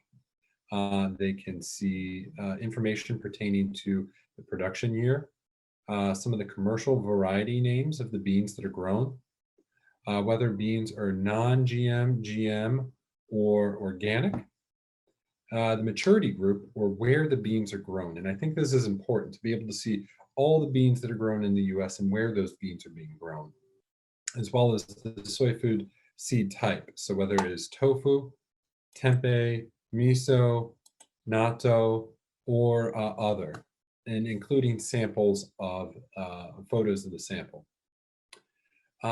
But that's not everything. What we want is for you all to be able to take a look at the varieties that exist and see what are some of the quality characteristics. So included in this database, we're going to include information such as hilum color, seed size, protein, oil, sucrose, oligosaccharides, and more. We're also going to be doing some soy milk and tofu yields. Now, I know that each company has a different methodology and uses different coagulants. So it's not going to be perfect, but it should be able to allow you to work with your suppliers to learn more about the beans that can be grown for your soy milk and tofu needs. So when should you expect to see this, and really what's gone into this? Well, we have done a lot of work with these various stakeholders throughout 2020. We started the work in January and kind of ran up until August, soliciting input and having a series of meetings. Where we are right now in the process is samples are being collected by Dr. Seth Nave and Dr. Jill Miller at the University of Minnesota. You already saw some of this. And then we're doing additional analysis at the Northern Crops Institute related to isoflavones, soy milk, and tofu. Again, our goal is that you will be able to see early in 2020 or early in 2021 all the varieties that are being grown for soy food use in the US, as well as their quality characteristics, so that you can have an idea on how you can plan forward to be able to meet the needs of your customers in the best way possible. What's important on this as well is we're actually working with some of the seed development companies to be able to get some of the varieties that are up and coming. So not just what's available now, but what may be available in the next few years, so that you can start to plan and reach out to suppliers to see the next step forward. I look forward to actually answering some questions about this later on. But again, we're going to continue to solicit your all's input for this, as I think it's going to be a great tool for you to learn more about US soy food beans, and really will be a great tool for feedback to hear from you all on how we can meet your needs even better. So I'm going to review the US non-GMO food grade soybean quantification study. This is a study that we do every year where we try to learn more about the non-GM soy food as well as soy feed or feed production in the U.S. in order to be able to provide you as customers with information on trends in the market and where we see things going. So where do we get the information from this? We did grower surveys of non-GM soy food farmers. We reached out to all the major soy food export companies. We reached out and worked with state soybean associations, and then got secondary sources from the USDA as well as other trade. Very quickly, I think what you need to look at here is looking, and this is pre-harvest, this information here, but the estimated 2020 crop was 5 million non-GM soybean acres that were grown in the US. And this is a slide that shows you year on year where we stand. So as you see, we're about at a steady line with non-GM production in the US. What we've really started to see, though, is that we've had kind of a flat line with all food grade production. We're at about 2.6 million acres this year. However, feed grade has really started to increase dramatically, and I'll touch on some of the reasons why we expect that to be the case. Regardless, there is a lot of non-GM soy feed or soy food in the U.S. And we're continuing to see that. And in fact, as you can see, estimates are that it's going to be growing in the next few years. So what is the makeup of these?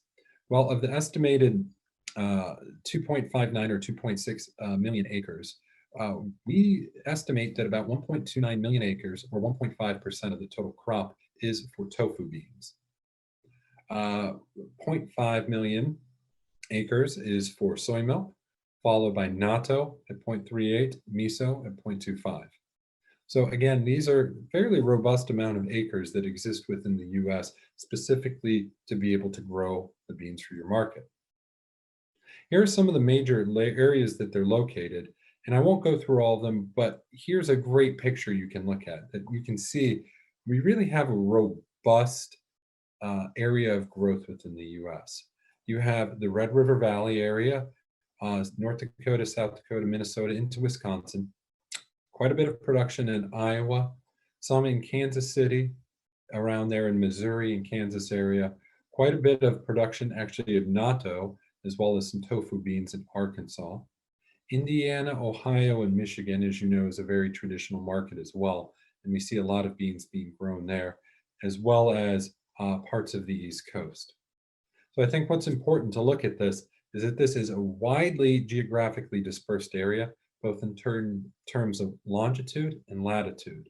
So you can get different quality crops from the US because of that. And what's important as well is if there are any inclement weather events, it's less likely to affect the overall US soybean production or soy food production. And so you can be assured that you'll be able to get the IP soybeans that you want. I'm going to speak about some of the non-GM growers. Now, some of the survey results we got back. The purpose of this was to be able to learn more about growers' insights. What makes them want to grow non-GM soybeans? What are some of the determining factors? And kind of where do they see moving forward?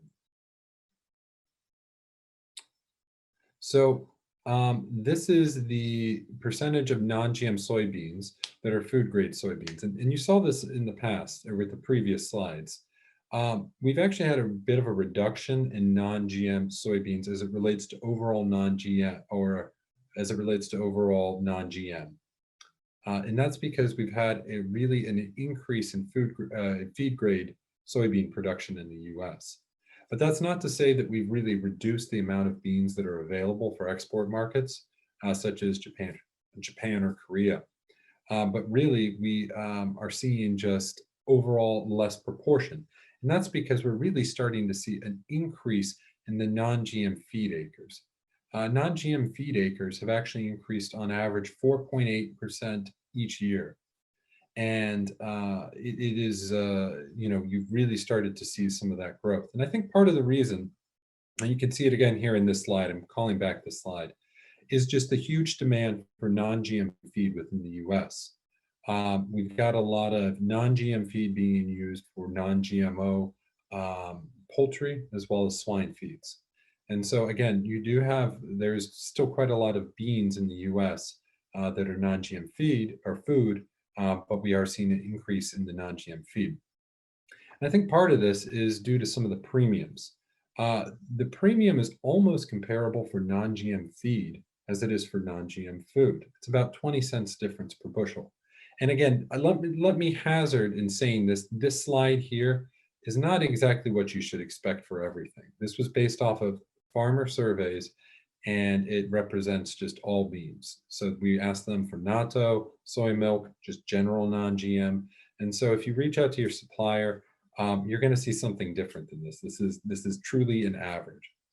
But again, what you can see with this average is that it can be actually price competitive for a grower to grow non-GM feed. And so that's why we're starting to see some growers who in the past may not have grown non-GM soy in the past, but they see non-GM feed as a great opportunity to enter. And I think that offers opportunities for food exporters as well, because if somebody has started to grow non-GM feed, it's easier to get them to grow non-GM food beans. What's critical to know, though, is whether it's food, non-GM food, or non-GM feed, we're really starting to see, or we have seen, that pretty much all beans are forward contracted. So if you are looking to order beans from the US, make sure that you reach out to your suppliers in order to get the best varieties and work with them in getting the beans. And I think that as we have the food the soy food database up and running, which we will expect sometime in January, February, or March, that'll give you more opportunities to be able to reach out to forward contract the beans that you need. So we're seeing that non-GM yields have started to increase as well, though I should again hazard that this number 56.9, that was pre-harvest. And we did see a bit drier August, so I would honestly see that number having dropped a little bit. We'll be able to get you updated numbers, hopefully within the next few months, of what the actual non-GM feed is, or non-GM yields were. But overall, again, we are seeing a steady increase in the production. Now, when we ask the growers, are you looking to grow more non-GM food beans, less, or haven't decided? What we've seen is truly not that surprising. It's the majority of the farmers saying they're going to grow the same amount. They may increase the acres, or they honestly haven't decided. And part of that, the big part of that, is that almost all non-GM food acres are being grown specifically under contract. So a farmer here in the US is not going to grow a specific natto or miso or tofu bean unless if they have an elevator they can drop it off for and have it under contract. So until they hear from exporters, who have to hear from you all about the forward contracting, they're not going to put in, they're not going to increase, decrease, or really do a whole lot with their acres. So, and that's kind of expected. So again, reach out to your suppliers. Now, this part of the survey is dealing with this feedback from exporters as well as first purchasers. Oh, I apologize, and my slide crashed. Let me get that up again.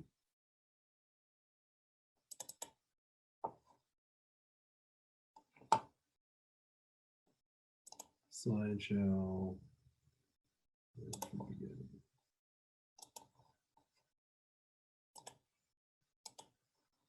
All right, Roz, are you able to see my power? Hold on. No, I think you need to share your screen, Will. All right. I apologize. My computer or PowerPoint crashed in the middle of this presentation. Can you see now? Yep. Okay.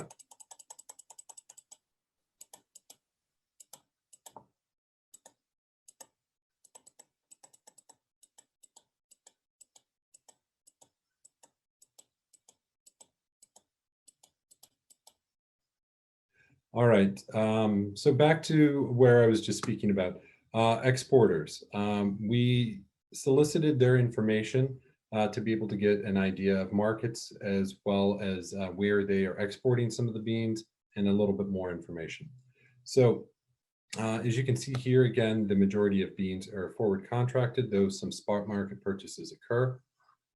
I think this slide's kind of interesting for you all. According to exporters, when they are working with farmers to be able to set programs, this is kind of what the programs are, how they're set up is 47% of their acres are for tofu needs, 19% for soy milk, 14% for natto, 9% for miso, and 6% for other, as well as don't recall. And just looking at tofu, soy milk, natto, and miso, that is actually kind of spot on with how we see consumption within some of the main export markets. So that's rather expected. This is some of the feedback and where the exporters are saying that they are sending beans. Now, I think it's obviously it's not perfect because South Korea is importing considerably more non-GM IP soybeans from the U.S. than Taiwan. But as you can see, the largest market is Japan, followed by South Korea. And again, this is followed by South Korea and Taiwan. But again, this is based on exporter input, and of course,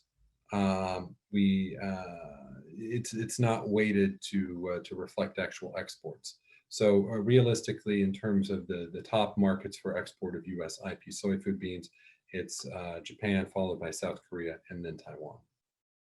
So thank you for your time. I apologize for the technical problems, and I look forward to any questions that you may have. Well, thank you very much, Will. We actually do have some questions for you. And so I think it's always, I think that these presentations are always interesting. I think it's good to contextualize it, especially because you hear so much about non-GM demand, particularly in a place like Europe. And when you're talking about non-GM demand, it's in Europe, it's largely been feed. And then in this presentation, you mentioned about US demand for feed.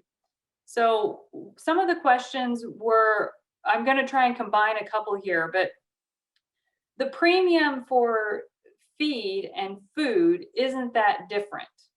And the premium for the feed is continuing to go up.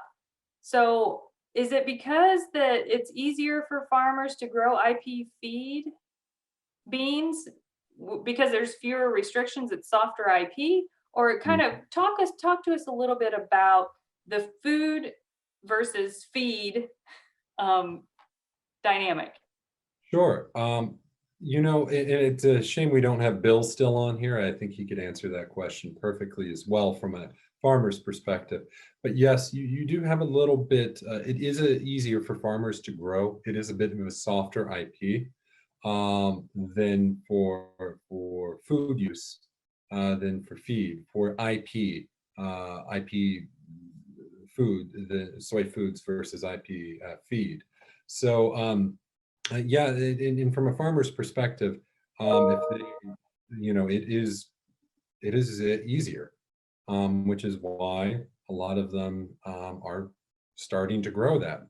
But again, what I think is that it's a great entryway where a lot of farmers, because I've spoken to some who say, you know, I'm interested in growing non-GM feed, who they were just growing GM, you know, let's say just Roundup Ready beans before. And so this could be an opportunity for them to enter in even more value add premium market, the non-GM food market, after they've already started to deal with the feed market. But again, I think part of the feed as well is you do get that more centralized and around some of the plants that do process it. So it is very geographically located to different parts of the US. And Will, a follow-up on that, is it because there's does it have an animal welfare aspect? That was one of the questions that was asked, that people are wanting to feed it because of animal welfare issues, or is it simply a marketing opportunity that the CPGs have in order to try and sell the meat at a higher premium? Well, I would say for the animal welfare, it's the animals are not really being grown in any different way except for they have a non-GM feed. And as you know, soybeans are soybeans, whether they're GM or non-GM, and corn is corn. So I don't think that plays a component to it, animal welfare. It's much more of that, if there's a farmer premium of about, let's say, $1.50 or so, the premium that you see for non-GM poultry, for example, in the market, it's double or triple the cost. So, I think it is mostly marketing, and because there's a lot more premium involved from a consumer standpoint. Thanks, Will. And so, I guess a question, you talked in the presentation a little bit about the research and development that's going on in the seed sector. Can you talk a little more about that? Is it public research? Is it private research, multinational? What does that look like? So for soy food bean varietal research, there is a lot of both public and private investments. We have a number of companies. In fact, you even have companies that are export companies that are developing their own varieties. So you really see a robust investment in the U.S. in terms of soy food genetics. Most universities, my wife teaches at Ohio State, and here at Ohio State, I know that they actually have soybean genetics programs, as well as just to the north of me at the University of Michigan, or I'm sorry, Michigan State. So there is robust investment at the public sector, and in the private sector. I had a call this afternoon with a company that is it's a new company that's actually just starting some tofu genetics, and they're really looking to bring back some more older varieties to be able to grow like heirloom tofu varieties. So you've got a lot of investment from public and private sector to be able to meet the needs of you all, the consumers.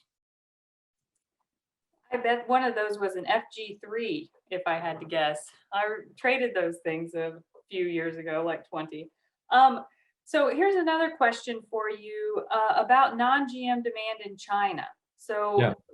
Can you talk a little bit about what's happening from a demand for imports into China? Sure. So in China, in fact, I just gave a presentation on this just yesterday. So I'm pretty well aware. The Chinese market's around 15 million metric tons, non-GM. So it's huge. However, the vast majority of that is met via domestic production. You have small amounts of imports coming from the US, Canada, and Russia that are making it into the Chinese market. But overall, they total probably a few 100,000 metric tons, which is very small in comparison to the domestic market. Now, a few interesting things about the Chinese non-GM market is they, at this point in time, they're not a varietal specific market. So when they are producing soy food beans, they say, we need non-GM soy food beans. They're not looking for a specific tofu bean or a specific soy milk bean. They just are saying non-GM. It is the vast majority of the beans, or I should say, some of the trends actually are similar to what we see in Japan and Korea in terms of the consumption. So about half of the beans that are used, or around 7.5 million metric tons of beans, are used for tofu, followed by soy milk.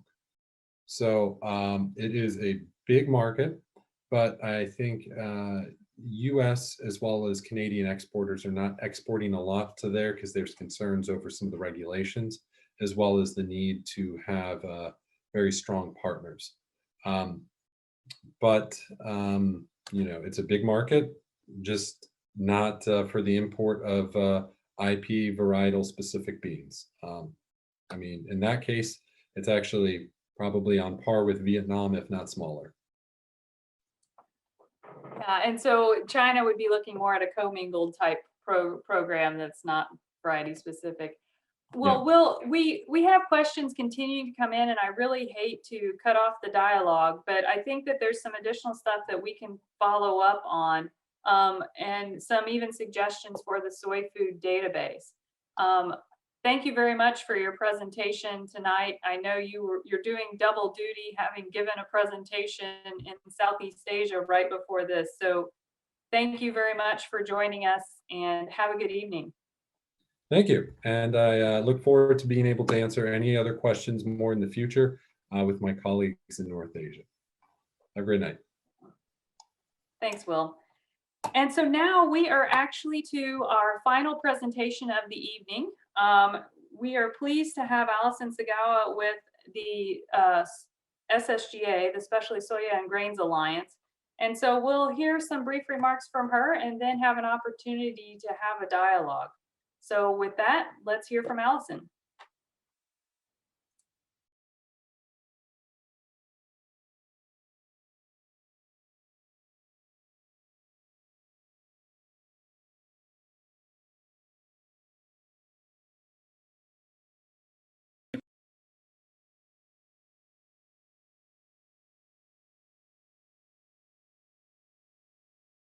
Good morning. My name is Allison Sagawa, and I am the North Asia Identity Preserve Technical Advisor for the Specialty Soya and Grains Alliance, or SSGA.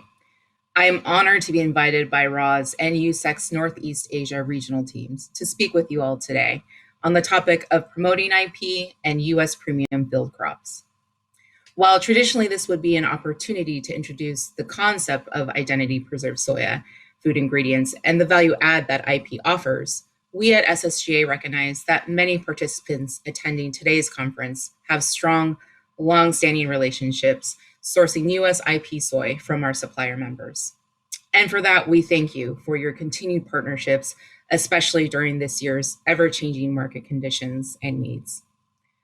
So in understanding that many of this session's participants are very well acquainted with IP soya and its unique attributes, today's discussion will be a little bit different on IP and instead center around three main topics. First, I will provide a more detailed introduction of SSGA as an organization, including who we are, my own role as a technical advisor or IPTA, and our working relationship with Ussec. Second, I will highlight some ongoing SSGA IP activities and updates that pertain to the organization's North Asia region, which covers Japan, South Korea, and the Greater China region. And finally, I will briefly discuss SSGA's future plans in these two important markets of Japan and South Korea before turning things back over to our moderator, Roz, to lead the Q&A. So who is SSGA exactly?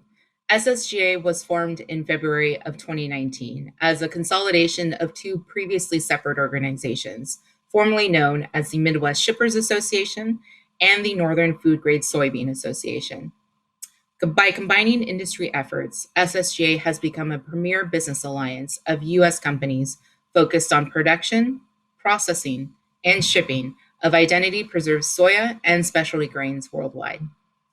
Our mission is to provide resources that communicate the quality, diversity, and availability of IP soya and specialty grain food ingredient products. While SSGA is a relatively small organization with 51 active members, our membership represents a broad spectrum of experienced industry leaders that are very much engaged on issues pertaining to IP.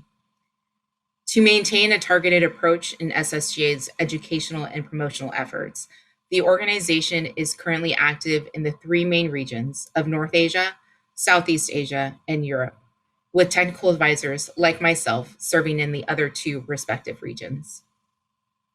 So what is the role of an IP technical advisor or IPTA? Our role as a technical advisor is really focused around the broader mandate of promoting IP practices, And that takes shape in a few different ways.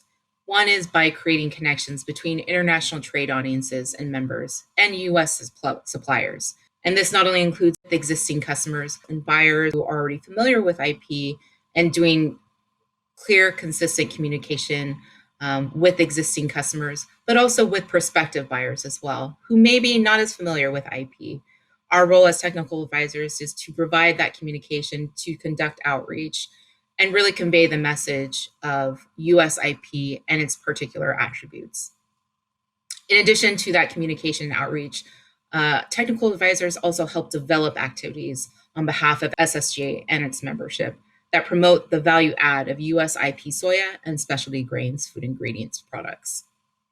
In addition, IP technical advisors seek to identify the gaps in the value chain that may exist in a particular region, as well as monitor market access issues, such as the phytosanitary certificate requirement that was set to be implemented earlier this year in Japan. SSGA and its leadership team was very involved in that particular process, along with the Ussec team. And as part of that, we look to monitor those sorts of challenges and market access issues in the identified regions of focus. And last but certainly not least, technical advisors serve as another liaison with other industry organizations, including Ussec, which leads me to my next slide. SSGA is proud to work with our industry partner Ussec in our international efforts. And something important to note is that many of SSGA's industry members are in fact also Ussec members as well. And both of our organizations really benefit and receive value from that collaboration. As a result of that partnership and relationship, SSGA and Ussec are in regular communication to ensure aligned messaging and promotions between our leadership teams. And as a technical advisor, I am oftentimes in communication with ROS and the Ussec Northeast Asia and Greater China offices as well. So that's SSGA as an organization and sort of a little bit of information about ourselves and our composition. But what are some of the activities or projects that SSGA is currently undertaking in the North Asia region? Well, there are two really main projects that are currently ongoing and are set to actually be finalized by the end of this calendar year. One of them is the US IP branding project. SSGA has in fact hired a digital marketing agency to research, identify, and develop a US IP branding recommendations to promote IP field crops' unique and premium value across international markets. Not only will this branding project develop recommendations, but it is also anticipated that this particular IP branding project will also help define IP segregated in advance of some labeling law changes that are set to occur, particularly in Japan in a few years' time. The recommendations that are being put together by this particular digital marketing agency will be guided by a few different data sources, including previous market intelligence, qualitative interviews, quantitative surveys, stakeholder feedback. And as part of that feedback process, I want to take a moment to thank Mossy for her input and guidance on connecting some of our interviewers from SSGA's staff to connect with trade in Japan. We appreciate Mossy's input and guidance, as well as those trade who may be on this call who participated in that feedback process. So thank you for your guidance and input. It is very much appreciated. So what are the next steps on this particular branded project? Well, SSGA will in fact be conducting another industry feedback session through mid-November of this year and is set to be completed by the end of this week. The final report will be presented by the digital marketing agency along with the strategic recommendation at the SSGA board meeting in December of 2020, which is in a few weeks' time. And after the final report is reviewed and presented at the board meeting, next steps will be determined by SSGA, and obviously there will be communication with our Ussec counterparts as well in terms of global execution. So that is one particular project that's ongoing for SSGA that pertains to North Asia. Another one is the development of some IP-focused manuals. And in fact, SSGA is developing 6 brand new manuals that will really highlight the production process and how IP field crops can benefit food manufacturers in particular. These manuals will be separated into a variety of different topics, which you can see on the bottom of the screen below. And in terms of each of those manuals, beyond the topics highlighted, there will be a few different subject matter areas, including features and characteristics, packaging preservation, and maybe most importantly, the economic benefits to be derived from selecting a higher value input such as IP soya into the production process.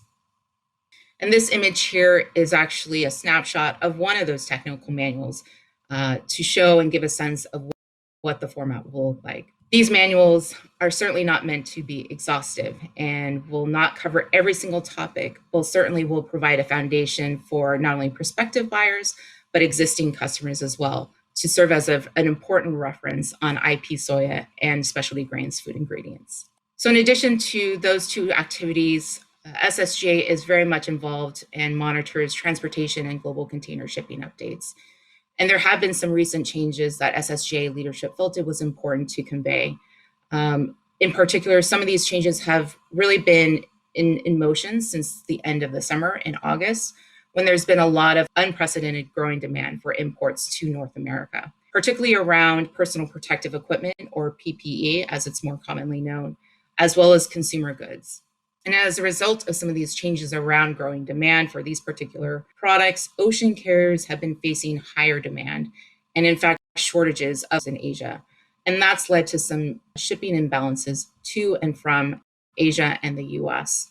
Ocean carriers are, in fact, now charging some of the highest rates ever for shipping dry containers to the US West Coast. And you can see the number listed there. It's actually hit over $3,850 US per container to the West Coast, which is quite astounding. In addition to charging higher rates, ocean carriers are now pushing to get containers back to Asia as fast as possible in order to reduce the turnaround time. So in addition to some of those changes, SSJ leadership actually learned just a few weeks ago that some carriers have temporarily stopped accepting agricultural container export shipments, preferring to, in fact, send empty containers back to Asia to avoid some of those time delays.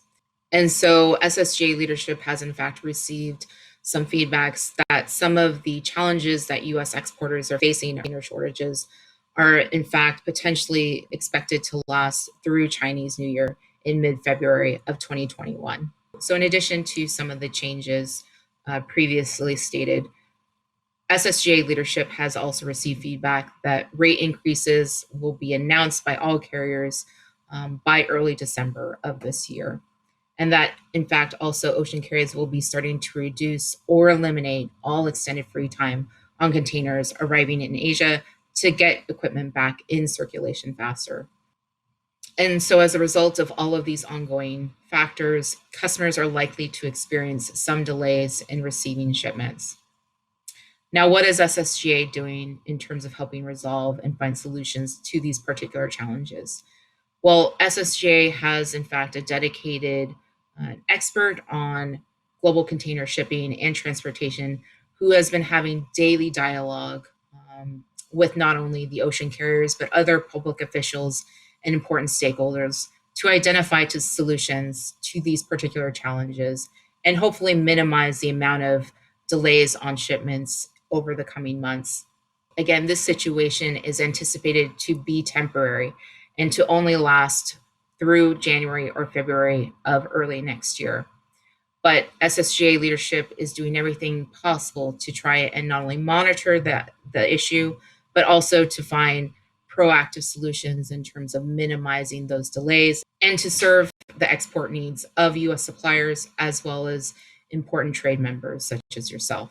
In addition to SSGA's actions, SSGA's leadership would like to encourage customers to also contact ocean carriers themselves to push for continued service. And if you haven't already, to connect with your U.S. supplier in arranging shipping schedules as soon as possible to try and help minimize those shipment delays.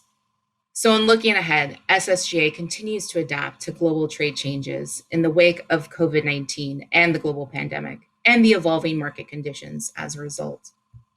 As part of the adaptation process through 2021, SSGA continues to look at developing new ways to engage audiences, in particular trade members, online and through online media.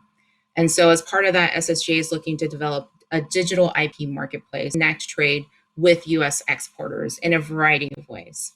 And one of those ways is through different channels such as a podcast. So this photo right here is actually showing the brand new podcast that SSGA created this year and has ongoing episodes throughout the year discussing various topics and subjects related to IP soya and specialty grains, but certainly also maybe more traditional social media outlets as well, such as Facebook, Twitter, and LinkedIn.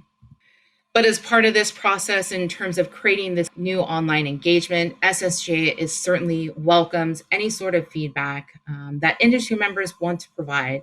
We really view this as a collaborative process, and so we want to encourage anyone who may be in this particular session and who either is already very much involved within IP soya or is looking to potentially incorporate IP soya into their product portfolio for the first time, to really reach out to us and engage with our SSJ team, including myself.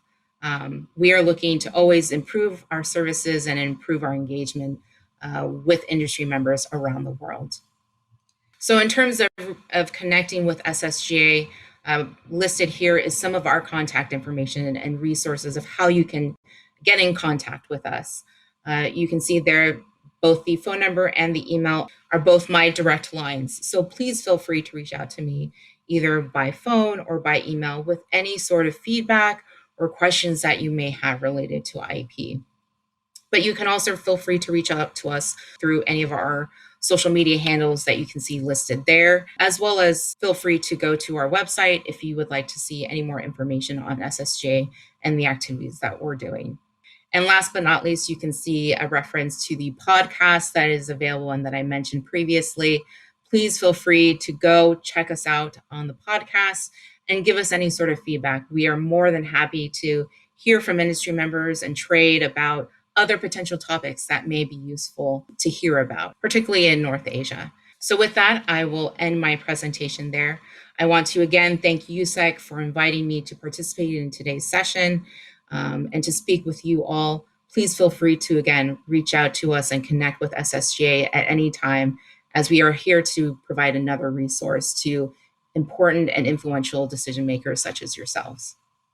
So thank you again, and thank you to Roz. And with that, I will go ahead and turn it back over to Roz for the Q&A.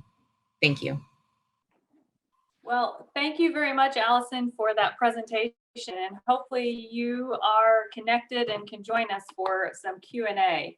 I think that some of what Allison covered is really important. And, she mentioned that we have a partnership and we work together, and that's certainly the case, because the relationship of ensuring that we have both that supply side and demand side is so incredibly important. And SSGA and the members of SSGA, a lot of which are joint members, as Allison said, but it's so vitally important that those companies have the resources and support they need in order to continue to supply this market. And so particularly, Allison had brought up some of the transportation challenges that we've recently been experiencing on the container shipments.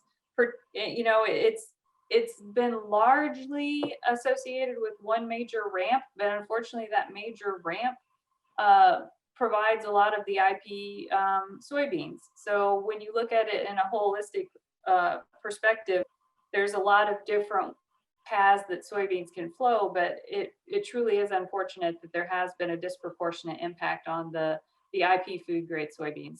But as Allison said, hopefully we'll be able to see that come back to some normalization in the coming months.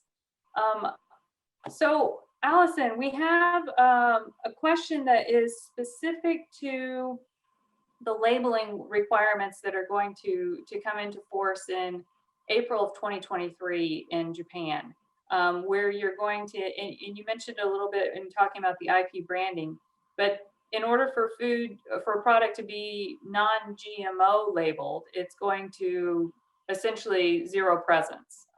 So it's really kind of catering to the domestic soybean market, which I think makes sense. Is there any, if customers do still want to try and source something that would meet the non-GM labeling requirement, specific to non-GM, not segregated, but non-GM, will there be any new regulation in the United States or anything that will provide that assurance to export those soybeans? In terms of regulation on the U.S. domestic side, there's not currently regulation that I'm aware of that will change. I think in terms of particularly for this for the buyers, the international buyers who may be looking to source product. In terms of that dynamic, right now our understanding is that that should remain relatively the same. If there is any sort of in terms of regulation, it might be more on the exporter side in terms of what they need to provide. But certainly I don't think right now we have any sort of expectation that the expectations or the requirements from buyers will be changing significantly with that. But I would certainly be open to any sort of feedback, I think, Roz, that you or Masi-san may have as well in terms of that as well. I think you characterize it perfectly. I think it's largely going to be a commercial situation. We don't necessarily have that type of regulation or authority in the U.S. from a government standpoint. It really is a commercial matter. So you'd mentioned the technical manuals and that you were working on those. When is it that those are going to be completed, and how are you going to distribute those? Absolutely, I appreciate the question, Roz. So in terms of completion, those technical manuals are anticipated, I think, similar to the branding project, to be finalized in the coming weeks. So in fact, by end of December, really, just next month. So we expect after SSGA has a board meeting in December next month that those will be sort of the initial completed drafts of those technical manuals will all be completed for all 6. Once they're sort of approved by the board of directors for SSGA, I think the expectation is that all of those technical manuals will be available online, like through the SSGA website, in terms of maybe having a separate online portal where people who are interested, whether that's existing customers of IP or prospective customers who are just simply looking for a little bit more information, for them to be able to access it through sort of a designated portal. That process is sort of still developing, so I think that portal is kind of in the still in the stages of development. But certainly we anticipate that any participants, particularly in the conference today who are participating, will have access to those manuals once they are finalized and once they are up and available. So we will make sure, I think, Roz, with your team as well and with Ussec to share that information so that if people are interested in looking at those and having access to them, that they'll have the link and available resources to do so. Great, thank you, Allison. We're in a strange environment right now. Everybody's trying to deliver programming and conduct activities and meetings virtually. What else does SSGA have on the schedule for the rest of the year and for next year? Great question. Well, I think similar to, I think, some of the comments that certainly Jim Sutter mentioned earlier and some of the other presentations earlier, I think in normal circumstances, we would have loved from SSGA to be able to meet with people in person this year and certainly travel over and be able to talk one-on-one and certainly at different events, including Ussec events, to really be able to connect with people and kind of be able to get that feedback that is so useful and so helpful in terms of face-to-face conversations.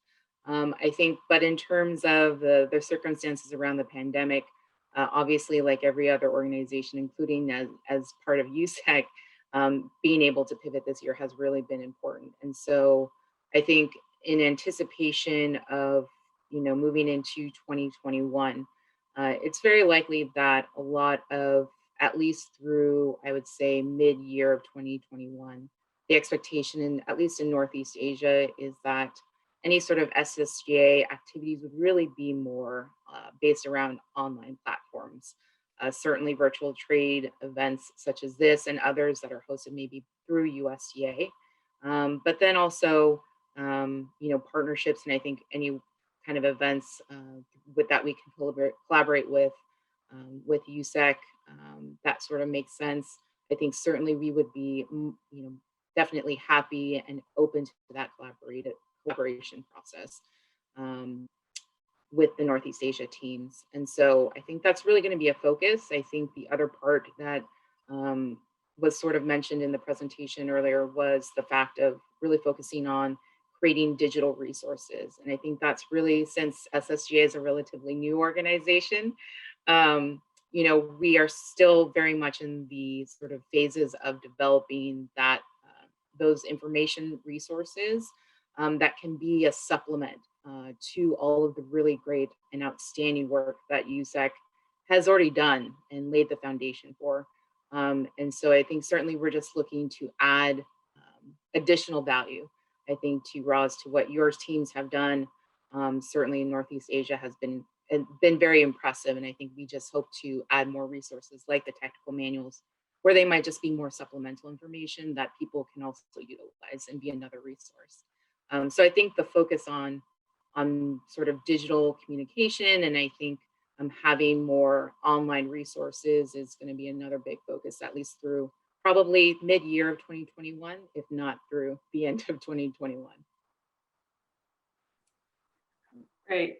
Well, thank you, Allison, and thank you for participating. And as always, thank you for the partnership. Like you said in your presentation and your responses, I think that there's an opportunity to continue to enhance the IP marketing approach, and look forward to working with SSGA on, in order to bring that value completely through the value chain, all the way from the farm to the ultimate end user. So thank you very much for participating tonight. And now, thank you to all of the attendees for staying with us tonight, or today. I guess it is your day, and joining us.